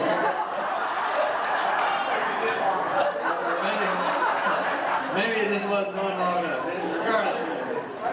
Now, what else changes? Apples and pears are a change. What else changed? Anything else you can think of? What's changed? You know, let me ask you a question. Has change good or bad? Well, we've had some people say good, we've had some people say bad. Now, we're not going to have a church fight here. But can you honestly say that sometimes change is good? Can you say that? Sometimes change is good. Now, there's some changes that I've noticed that I don't feel are necessarily good, or at least not good for me in this fleshly body, because some people who I wanted to see are not here. And they won't be here, not in this lifetime, they've passed on. And that change is good in the sense that they've gone home to be with their Heavenly Father, but painful in the sense that right now it hurts. Right now it's difficult. Right now it's a tearing of the fleshly bond, and it's a tearing of that fleshly relationship. And that change is not bad, but it's painful.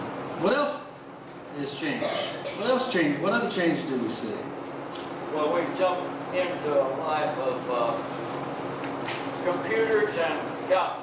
No, yeah, our understanding and knowledge and experience changes. The industry as we know it today in this information age, and if you call my office today, you're going to get my mailbox. Now, you know, and it's called a voicemail. Now, you know, what is a voicemail? You know, I mean, you ever wonder, you know, this is Bob Brown, you've reached my voicemail number, please leave a message, and you hear the tone. voicemail. What's a voicemail? I don't know, but it's a result of our computerized, digitized electronics age, and so we don't do things the way we used to. In my office in Stillwater, we have computers that do all of our word processing. We don't type anymore. We word process. You know, we don't have ribbons. We have laser printers. So that's all of these things change, right? They've changed here. How many people here don't have a computer in your house? That would probably be a smaller number of hands. Oh, Jack, I don't want one. Jack, you've had too much to say already. And everything he remembers, I don't remember the same way. Well, what else has changed? What else changes all around us? Now, Elsie, you raise your hand. I'm going to make you speak. Kids change. Well, that's true. I remember Ned when he was a little heavier. He wasn't any taller. He was tall even when he was in high school, but he carried a little more weight, and he looks younger. What else? What else changed? A lot of things change, don't they? What? Families change. The size of the family grows. And if my folks were here and they're on their way here, they're just not here yet, you would see the change there. Because now, 20 years ago, my parents would come down occasionally to visit when, you know, my first child, who's now 22, was born here. Not here. And even not next door, but over at Butler. And now he's grown and has his own wife. And I keep explaining to him how I'd like to have some grandchildren, but he has a funny look on his face when he wants to. And he doesn't appreciate my interest in having these grandchildren. I explained to him, you understand how you get these things? And he said, yeah, I think I understand. Well, why don't I get them? He said, well, we better wait till we graduate from college. And I said, well, okay. But my parents will now look like, when they were here 20 years ago, who'd they look like? They look like me now. You say, they look that good, huh, Jack? No, 20 years ago, they looked like, they were handsome, like coffins. Where's Larry? Yeah, you know, he was good looking 20 years ago, and he still is. And, but I looked like his kids. I mean, I looked different then. So we keep thinking about these changes. Now, change is not bad. Change is not good. But it is a reality. And yet it's disturbing. We resist change. Who likes to move? No one likes to move. I think I'm where I'm at now because I got tired of them moving. And I like to move more than most people. I'm willing to probably sell my house now and build another one, but my wife doesn't want to go through that moving process, that trauma of having to pack and separate and lose things and find things, and it's just difficult. My youngest child, is now 14, and when I said we might sell our house, he said, well, I want to move. I said, why? Well, I don't want to go to another high school. I said, well, high school's a high school. The people over there just like here, but he doesn't believe it. He doesn't believe it that there's good kids in other schools, and he wants to be with his present friends now because changing relationships is difficult. And losing relationships, adding relationships, it's difficult. It's a problem. It's general. When God's hand is involved in it, it brings about a beneficial deal because think of the changes that have gone on in this church over 100 years. The ups, the downs, the divisions, the reunions. And I don't know why we fear change so much, but we do. The things that I would worry most about for the second 100 years of the LaCygne. We've talked a lot about the first 100 years. Let's think about the second 100 years. Now, George, if you're still here another 100 years from now, I'm going to really be worried. It's okay to stretch it out now. But I can remember picking strawberries out in Danner's backyard when he lived out here. And he's going to make the second 100 years look like the next 100 years will start into the second century. We mustn't be afraid of change. Those who fail to change will not survive. Not in any sense. We've got to be flexible enough to move with God's will and find out where God's working and be adaptable to do God's will in the changing world we find ourselves in. And as much as we might be afraid of it and we might learn to embrace it and go forward and find God's will for our life at this time of our life. At this time of our life. Nothing is more sad than the person who lives in the past. And the past is a wonderful thing. But if we're lost in that past, we're failing to receive and live with God's blessing of today. And wherever you are, at whatever stage of life you're in at this present time, whether it's 83 climbing the trees because the other old people can't do it, or whether it's learning how to drive good so you won't wreck your boss's truck on your wedding day. The thing is, you must live today. You must be alive today. Otherwise, you reject God's will for your life today. And God is not a God of the past or the future. He's a God of your present. If He cannot be involved in your life today, how will He be involved in your life tomorrow? Now, let's talk about things that don't change. I really am going to keep these under 10 minutes, and I've used 8, so we're going to really be fast this last 10 minutes.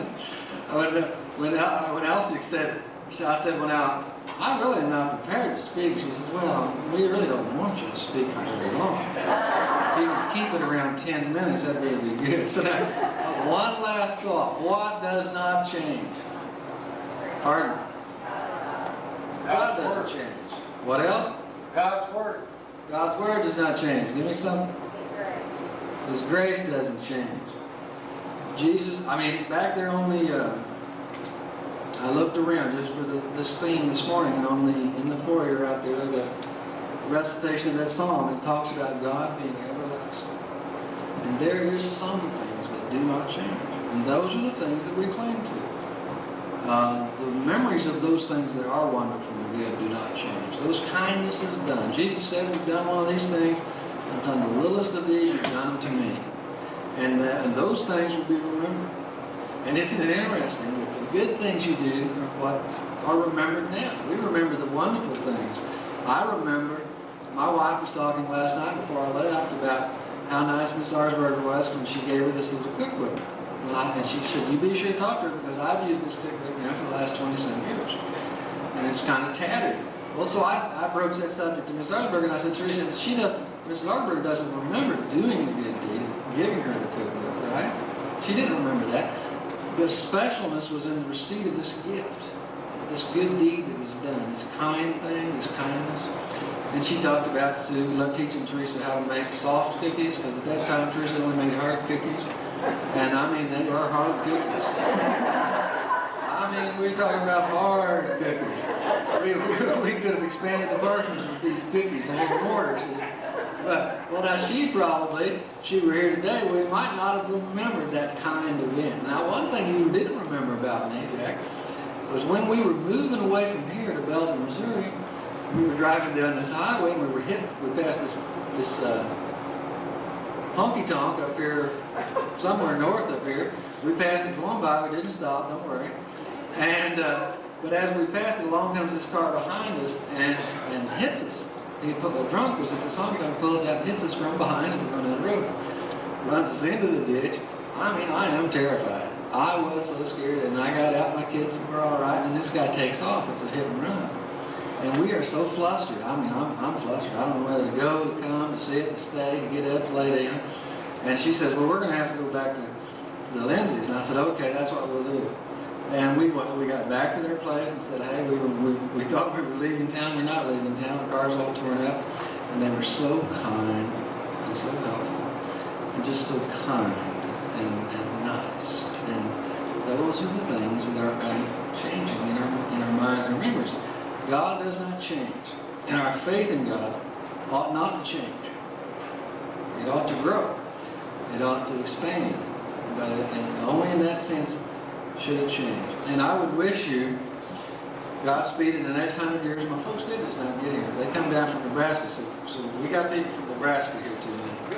And thank you for having me back. I'm like this. If a church is a wife, I've only had one church, one wife, because this is the only church I ever pastored.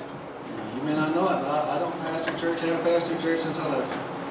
So I have strong memories of this one wife. Now, if ministers are wives, this church has got a lot of wives, don't they? And maybe that's good, maybe that's bad. Maybe they'll all be like Fontana.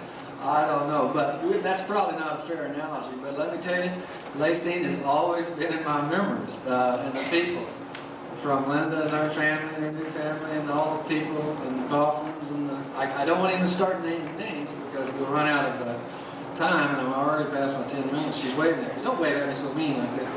And I think I'm going to open up, the floor is going to open up and I'll be sucked underneath it. But thank you for having me here. Godspeed in the next 100 years.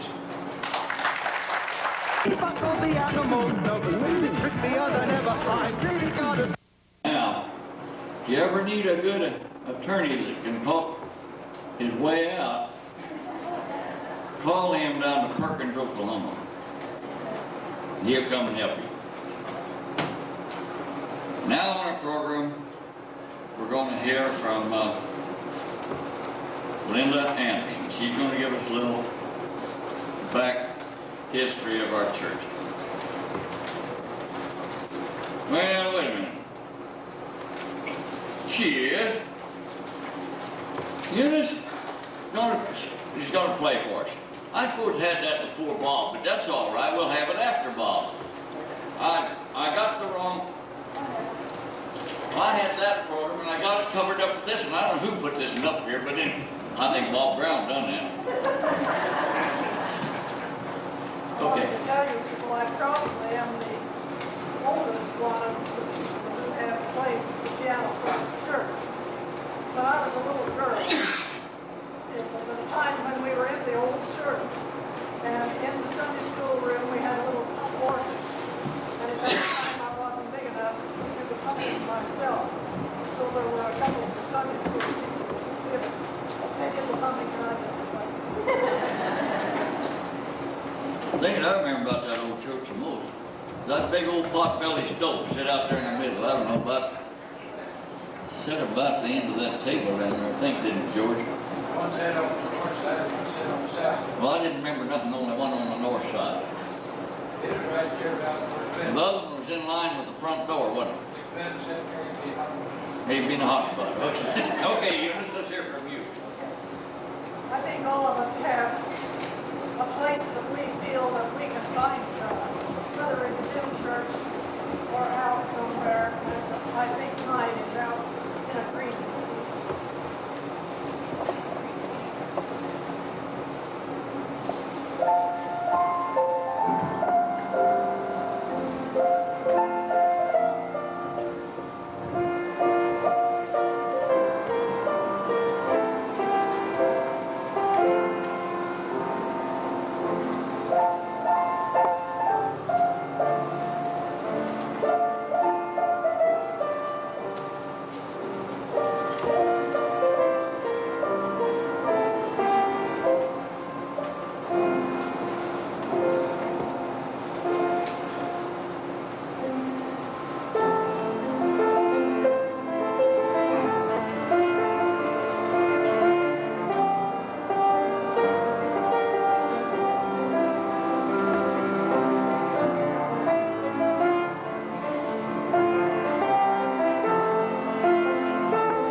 Eunice. She plays just as good as she did when she used to play for me and some of my school buddies and quartets down old LaCygne High School. I won't, Eunice. Our next one, I don't know how come they picked Linda to give the history of the LaCygne Christian Church. She don't even remember what happened 50 years ago. But anyway, Linda, do your best.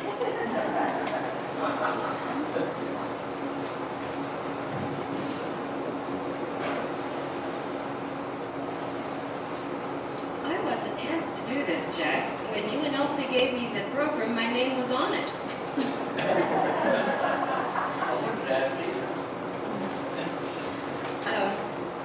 Backing up to something that was said earlier, to give you a little history, Eddie and I have been married for over 19 years, and a few years after we were married, he made the comment that he thought that I behaved or acted a lot like my mother. My mother spoke earlier. And then a few years ago, when Mom and Sam were ready to retire and move back to Kansas, Eddie said that he was going to help my mom move back because he wanted to keep an eye on her, because he wanted to see what he had to look forward to. But Eddie, I swear, Mom didn't teach me how to hammer.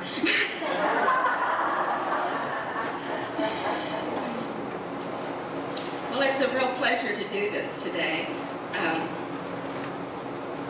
On April the 12th, 1894, 12 ladies met at the home of Hattie Holmes.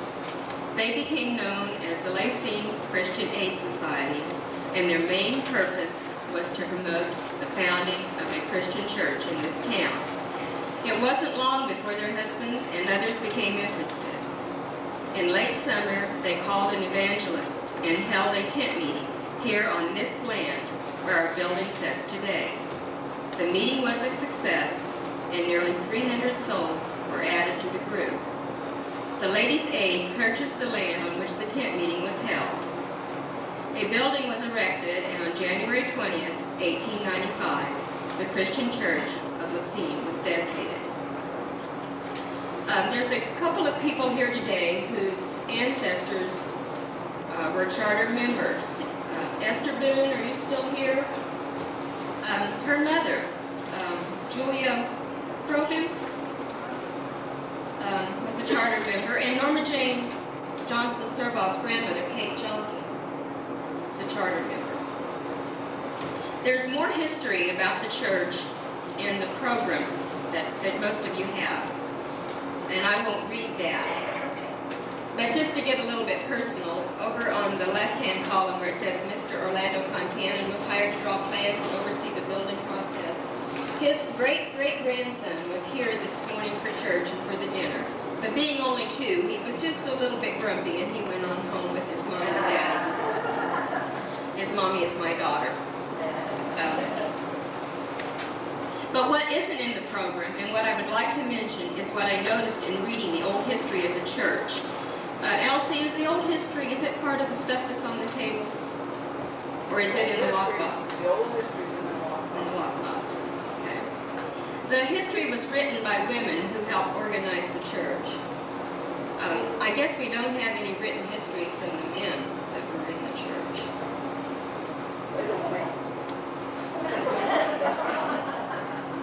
Guess we're more politically correct than we thought.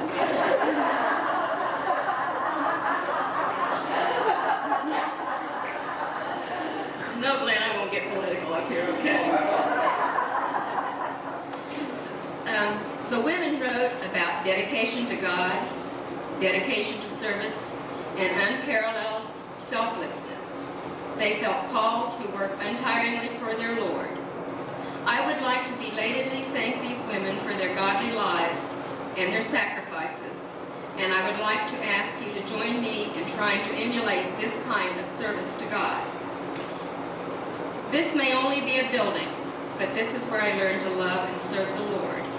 May the Lord find me fit for many more years of service on His behalf. Now to him who is able to do exceeding abundantly beyond all that we ask or think, according to the power that works within us, to him be the glory in the church and in Christ Jesus to all generations, forever and ever. Amen.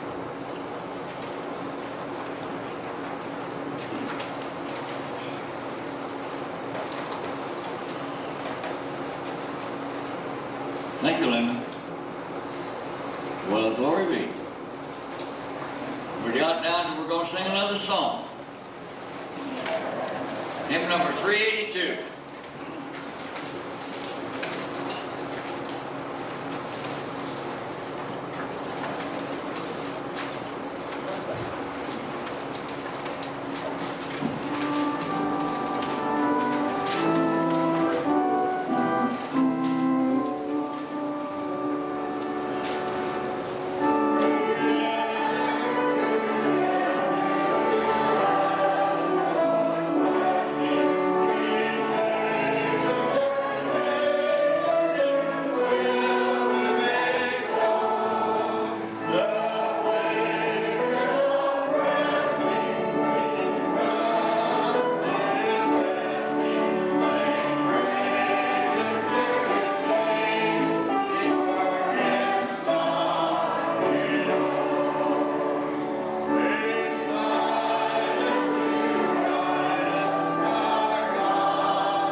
Speaker we have, I wasn't too well acquainted with the man. At that time he first came here, I lived in LaCygne, but I moved out in the country 8.5 miles away. Lost our association here in LaCygne. But from looking at the records, I don't think there was a minister here that had more converts than this man. And I don't know much about him, but I know a person in the audience that knows him well. And I'm going to ask LaCygne to introduce the next speaker.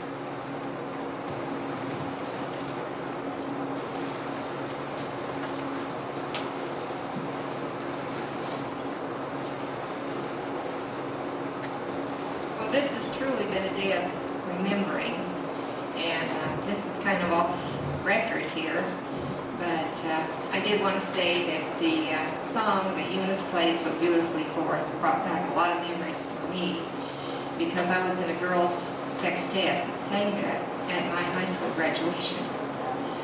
And now it's a matter of hand, I consider this both an honor and a pleasure to be able to introduce Harold. I know a lot of you have known him for many, many years, because he pastored the church here back in the 1950s. But we go back a lot longer than that. In fact, more years than I like to admit to remembering. And, well, we went to the same Sunday school and church together, the same little country school. We graduated from the 8th grade together, but then Harold, being a lot smarter than I am, he graduated the 4-year curriculum from Mound City High School in 3 years. So he graduated a year ahead of me. And I know that you all know his record, so there's no use in me going into that. But I do consider it one of life's greatest blessings to have considered him my friend for these many, many years. Harold, I'll turn it over to you.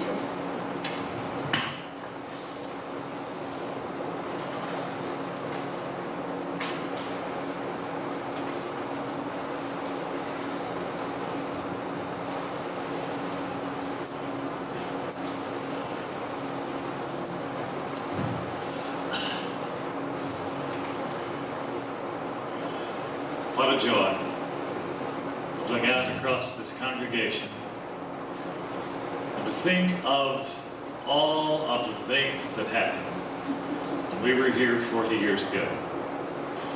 It's hard to realize that it's been that long. Jack, though you may not have known me, my oldest son looked forward to the day that he would be in Sarah Lindsay's third grade class. And then, to his utter dismay, before we got to Christmas that year, we moved to Oklahoma, and he was heartbroken. Worried about our children. Incidentally, Bob, I don't know where you got to, but my wife grew up in Coyle, Oklahoma, so you know pretty well where she came from. Our children, Robert, the oldest son, lives near Uniontown, Kansas. He was just 4 years old when we came here. His oldest son is a senior at Pittsburgh State next year in college. Richard, our youngest son, who was 3 months old when we came here, now lives in the Dallas, Texas area and works as an accountant with a mobile oil company. His oldest child will be a senior in high school next year. We have 7 grandchildren and 3 great-grandchildren. Now, Larry, as you say, we go back a long time. And it's hard to realize. Big man? No great-grandchildren yet. We haven't got that. Did I say great-grandchildren? 3 step-grandchildren is what I meant. No. We're kind of like Bob on the grandchildren bit. We're waiting for the great-grandchildren. Larry, those years at Mound City, just about 3 weeks ago, I had a meeting with some classmates. And next spring, we will celebrate our 50th anniversary of graduation. That doesn't seem possible. And I hope that about 3 years from this summer, all of you will come over to Bolivar, Missouri, where we now live in retirement, and help us celebrate our 50th wedding anniversary. And then when I realized we were in our mid-20s when we came here, it's hard to realize where those years have gone. So we have many, many happy memories. I was delighted when Elsie invited us to come and share with you today. But I want to share some things with you that may be a little bit on the serious side, but this is such a very special day. You know, the natural world reveals some of God's will, but it reveals change, growth, pattern, design. But in that revelation, we know that God created the world for us to use, to share, to enjoy. And so that ability for man to enjoy all of this and to respond seems to be a part of God's plan for our lives. And as we respond as humanity, we discover that God also has a plan for our lives. And that's one of the exciting things, because God has provided even a means for our response. The church of Jesus Christ. The church that we hold so dear. And this is what we're celebrating today. The reality that we are inheritors. Inheritors of all that God has given us. And so we might first recognize that we are inheritors in families. Now, Glenda and I just came today from my Ball family reunion at Mound City. And I want to tell you that I was one of the instigators of that reunion almost 5 years ago. This is our 5th annual reunion. And there's only one thing that would pull me away from a Ball family reunion, and and that's a 100th year anniversary celebration in LaCygne. We are so happy to be here. But just to reminisce a bit, my family inheritance in Lynn County began in the year 1861, when a circuit-riding Methodist minister brought his family fleeing from Arkansas to Lynn County seeking a free state because he was a strict abolitionist. So he came to this area, and this is why the Ball family has been here all of these years. Now, I've traced that relationship of that old circuit rider, and by the way, he was a Methodist, Jack, so I have some good background there. I have traced that relationship back to 1480 in England. And just to show you that I have it all down, this is a copy of a book that I wrote with almost 500 years of history of the Ball family. Believe me, I could just bore you to tears this afternoon. But I won't do that because we're here to celebrate a church family reunion. That's part of the real reason we come together. 100 years of history in northern Lynn County. What a celebration. Lynn and I have felt part of this family for the last 40 years. In fact, other former pastors will share with me today that anyone who has been here as a pastor can't help but feel part of the family of the LaCygne Christian Church. It's so very, very special. The ties that we feel are rich. As we came in today, I met those young people who said we're part of your kids. They were part of the youth group. What exciting times we had when we were here. And then something else just occurs to me. Let me see the hands of the couples, or at least one of the couples that I married while I was here. How many of you are here? Here's several of them. I knew there were several of you here, and it's so good to see you. But those ties you see go back into all the exciting things, and the love and support that you gave to a young, inexperienced preacher. It's just absolutely beautiful. And that love and support has never been surpassed in any other place we have been in the 42 years of our ministry prior to our retirement almost a year and a half ago. So you see, you are special. But joy is always central in any kind of family celebration. And this is a happy group. I've enjoyed the laughter this afternoon. I've enjoyed the fellowship already in the afternoon. But you know, we as followers of Jesus Christ have more reason for happiness and joy than anyone else in the world. And we celebrate it here and we share it here. I remember standing at that door out there. This church was just about 3 years old when I came here as your pastor. And I remember standing at that door when Elizabeth Rose walked in one morning with that beautiful smile on her face. She took me by the hand and she said, well, here's Harold. He shakes us in, and then later he shakes us out. And that was the joy that we felt over and over again. And I remember George Arsberger coming in one day with that beautiful smile of his on his face. And as I said something to me, he said, wipe that smile off your face. And then he told me that a few years before they'd had a pastor who literally stood at the door and told them to wipe that smile off their face. And I was horrified. Because I think we have no more reason for happiness than just to share together as followers of Jesus Christ. And to share at the church as we did here.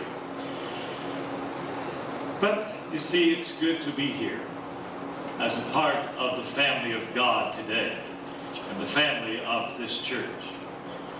But our celebration grows when we realize that we are inheritants of God's creation.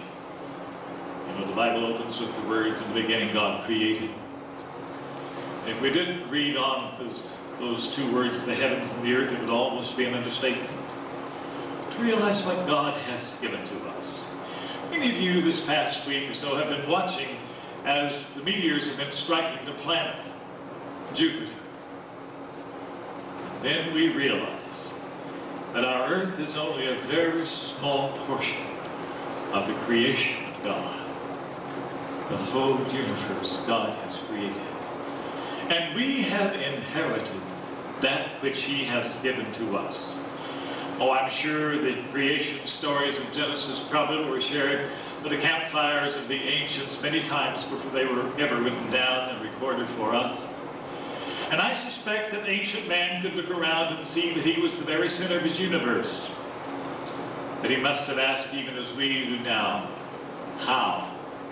Why did God do this for us? You see, they didn't have microscopes and spaceships to try to find out the how or the why.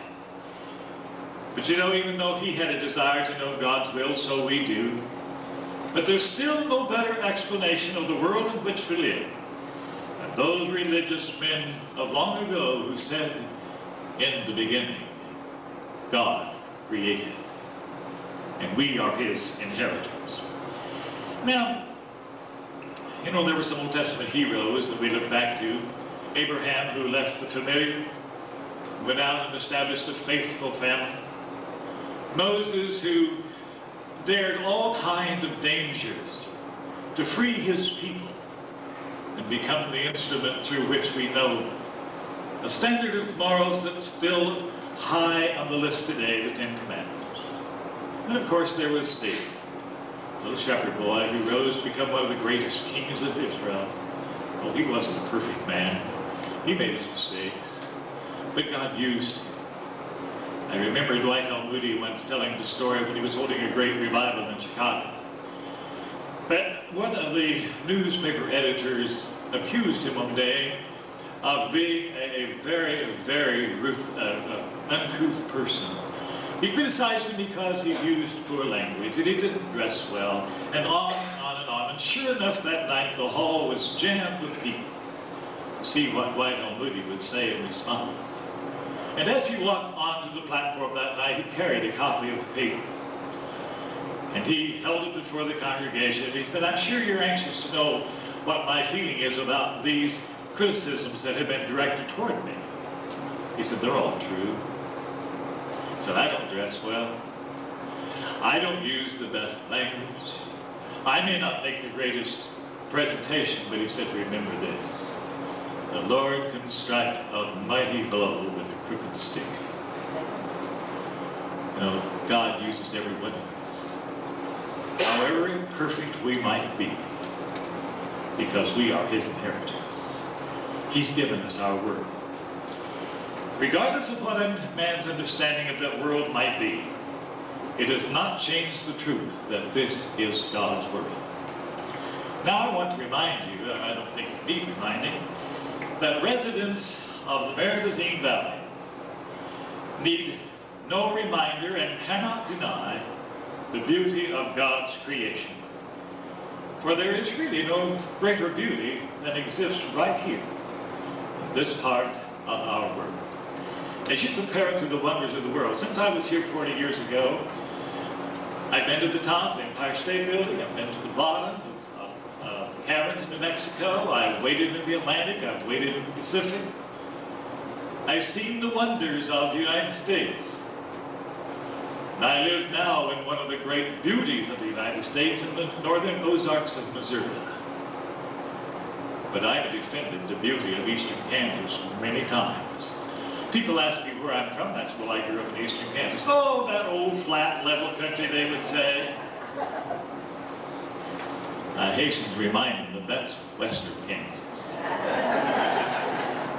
That eastern Kansas is beautiful. But you know, we left here to go to western Oklahoma. That flat western Oklahoma.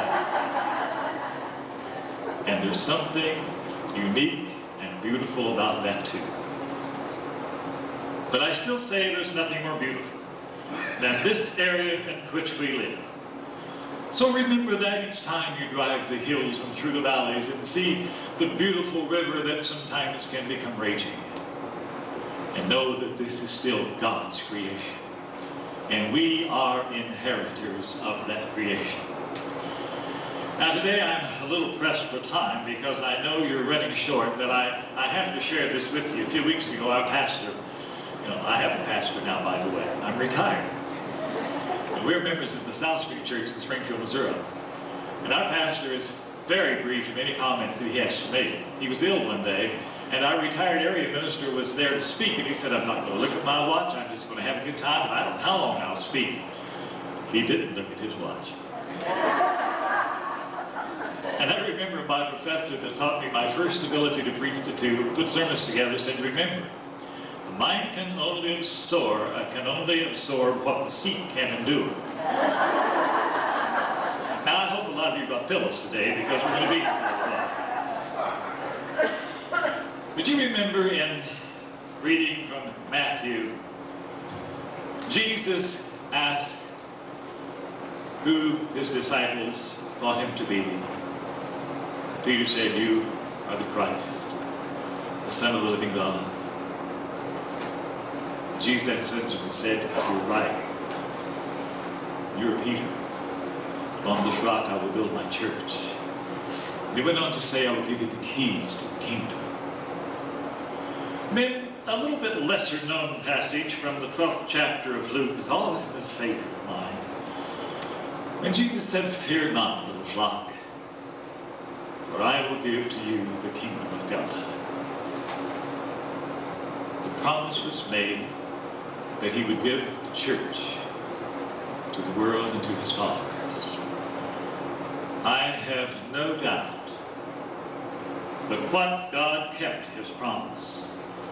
When we are reminded that we are inheritors of the LaCygne Christian Church, what a blessed people we are to have in the background such a relationship as this. The 12th chapter of Romans begins something about being surrounded with a great cloud of witnesses. My friends, I feel that crowd of witnesses about us today. When I think of those spiritual greats who were leading this church 40 years ago when I was here, I almost hesitate to name names because there were so many of them. But I think of Harold, Mabel Mooney, Harry, Bonnie Norton, Walter, Rose, Ray Coffin, Norman Johnson, George and Minnie Cox, and it just goes on and on and on.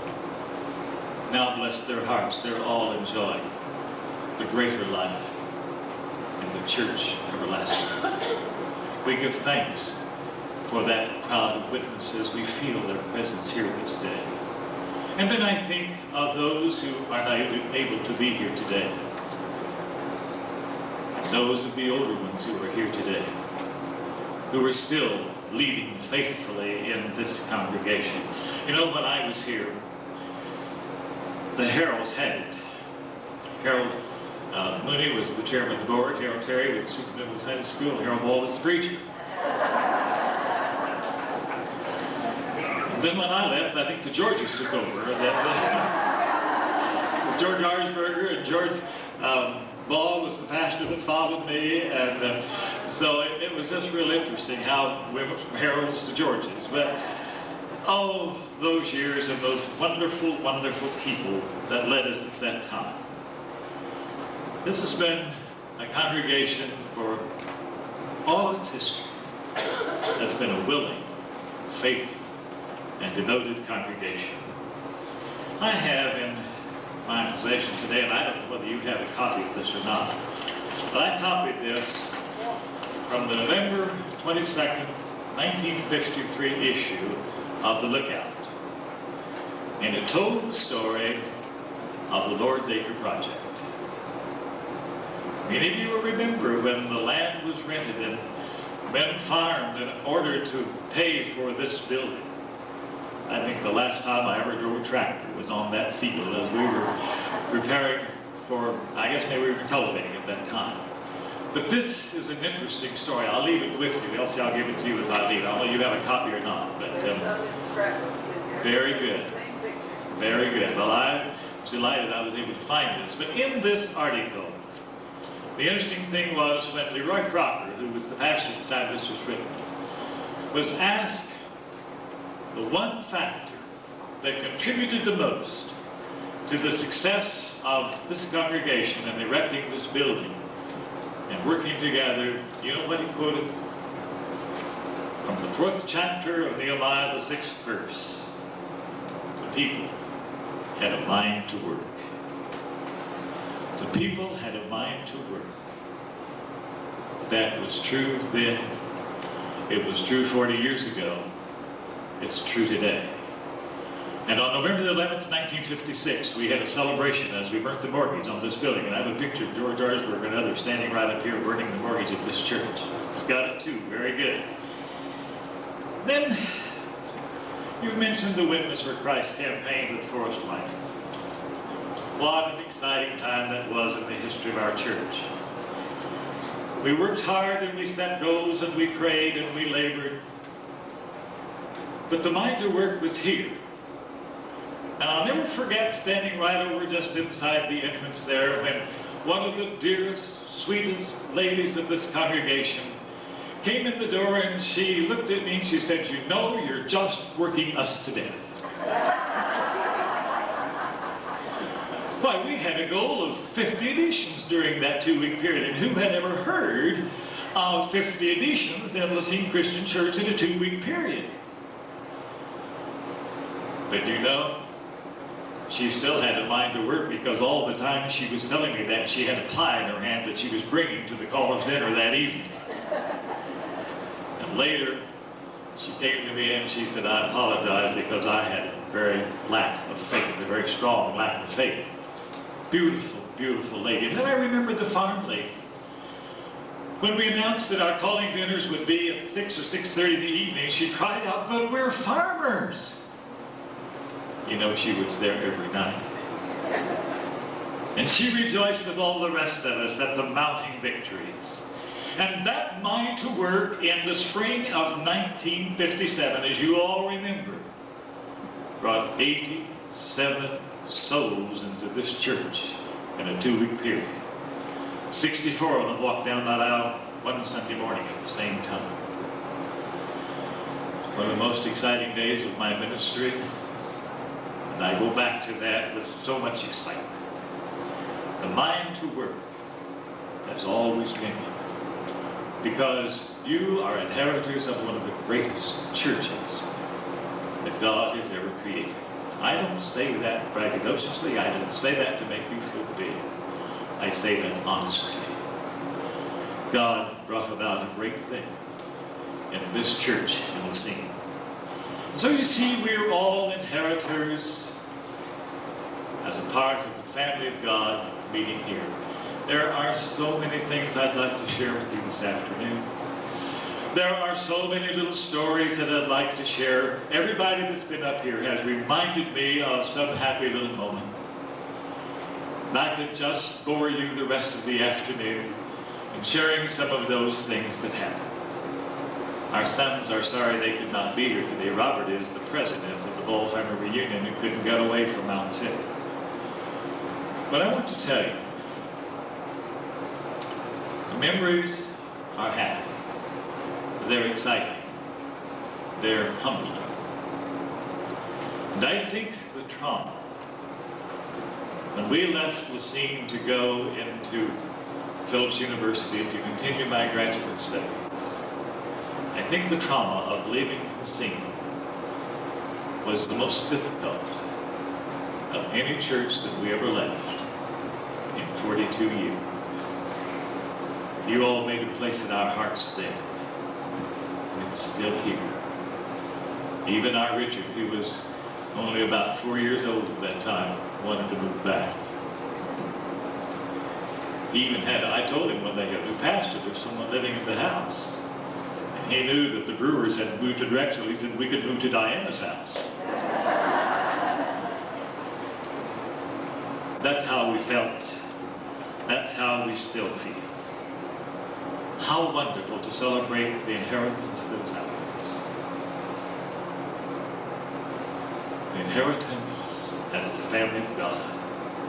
The inheritance of the rich gifts that God has given us. And the inheritance of the family of God's people, like the LaCygne Christian Church. May God bless you in every endeavor that you put forth for him this time forth, and how I'd like to be a part of that celebration 100 years from now. Eunice, it was so good to see you. Pansy was one of those hard workers in this congregation, and I remember when she had her 70th birthday, she began to fret because she was getting old. And my wife reminded her that she wasn't old, that she had much to give to the church, and she did. And now, Glenda and I are almost 70 years old, not far. You see, those times are rich. The challenges are there. And I challenge you to continue the tremendous work that you have done and are doing in the city. Should you ever find yourselves in the Bolivar, Missouri area, don't you dare go by without stopping to see us. We recommend retirement highly to anyone. We love every moment of it. And we were delighted that we could be with you on this occasion today. And incidentally, just 2 weeks ago, we received an invitation from Helena, Oklahoma, where we went from here. They're celebrating their 90th anniversary in October, so we want to be there too. Those were good years, but they didn't surpass the scene. You're still among the greatest in our memory. God bless you all.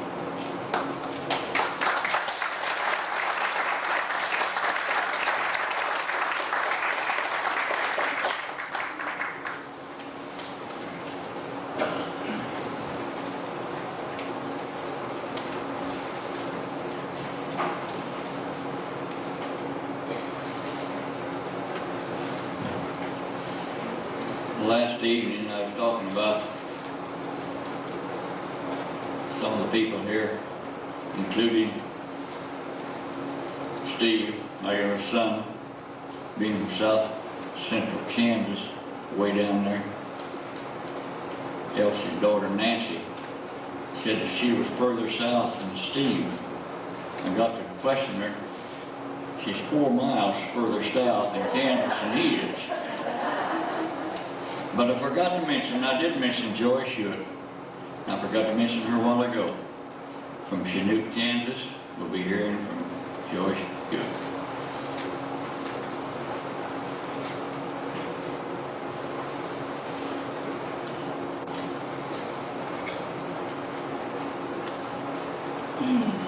I could think of lots of things to say, but I'd probably cry. So I'm not going to do it. But I'm really glad to see you all. I'm happy to be able to be here. You know how sick I was as a kid. I never thought I'd live to be a grandma. When I'm at home, I'm a grandma. When I'm up here, I'm 16 years old again and don't know nothing.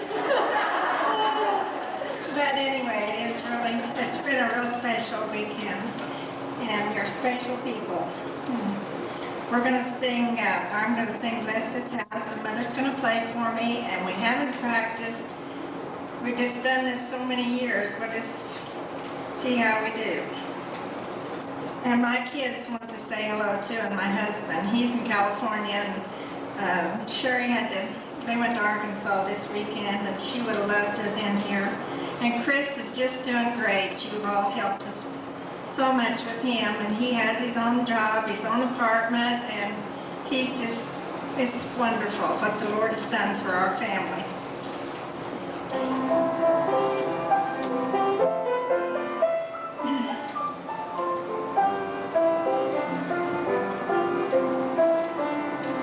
Bless this house, O Lord, we pray. Make it safe by night and day. Bless these walls so firm and stout. Keep me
Thank you, Joyce. It's been a great afternoon. I've been to a lot of celebrations here at the Christian Church. But this tops them all. Let's all stand, please. I'll ask Brother Jim to dismiss us in prayer, and then we'll sing our closing song. We'll sing the first and the last verse of Blessed Be the Tie That Binds. Brother Jim, I don't know where you're at, but dismiss us, please. Our Father in heaven, it's been a joy to be gathered, to be able to hear words of encouragement, challenge, and motivation that we might be able to put forth our best efforts. Follow thee, come know thee better, share the good news with those who go beyond. Oh, dude, pray thy blessings upon us all. Pray thy blessings upon those who will be journeying their way home. Some have many miles to go. Pray thy blessings go on. Be with them, thy master Lord. God in heaven, we pray thy will. Have thy way in our lives. We ask thee to depart from this place. To be able to not only just live the ministry, but to try to be closer. Help us, Lord, to so lay it that we may be able to have again, now that things to share together, be memories of the future. And we use that right choice that we carry another 100 years. Help us, God, we may be able to accomplish even more. Thy glory and honor. Thy name be praised, Lord. We're so thankful for all that has in us to make this possible. All who have been willing to make sacrifices. Dear Lord, that thou receive the praise and glory. God is and direct us in all things. In Jesus' master's name we pray.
Thank you all for coming. Have a safe journey home. God bless you all.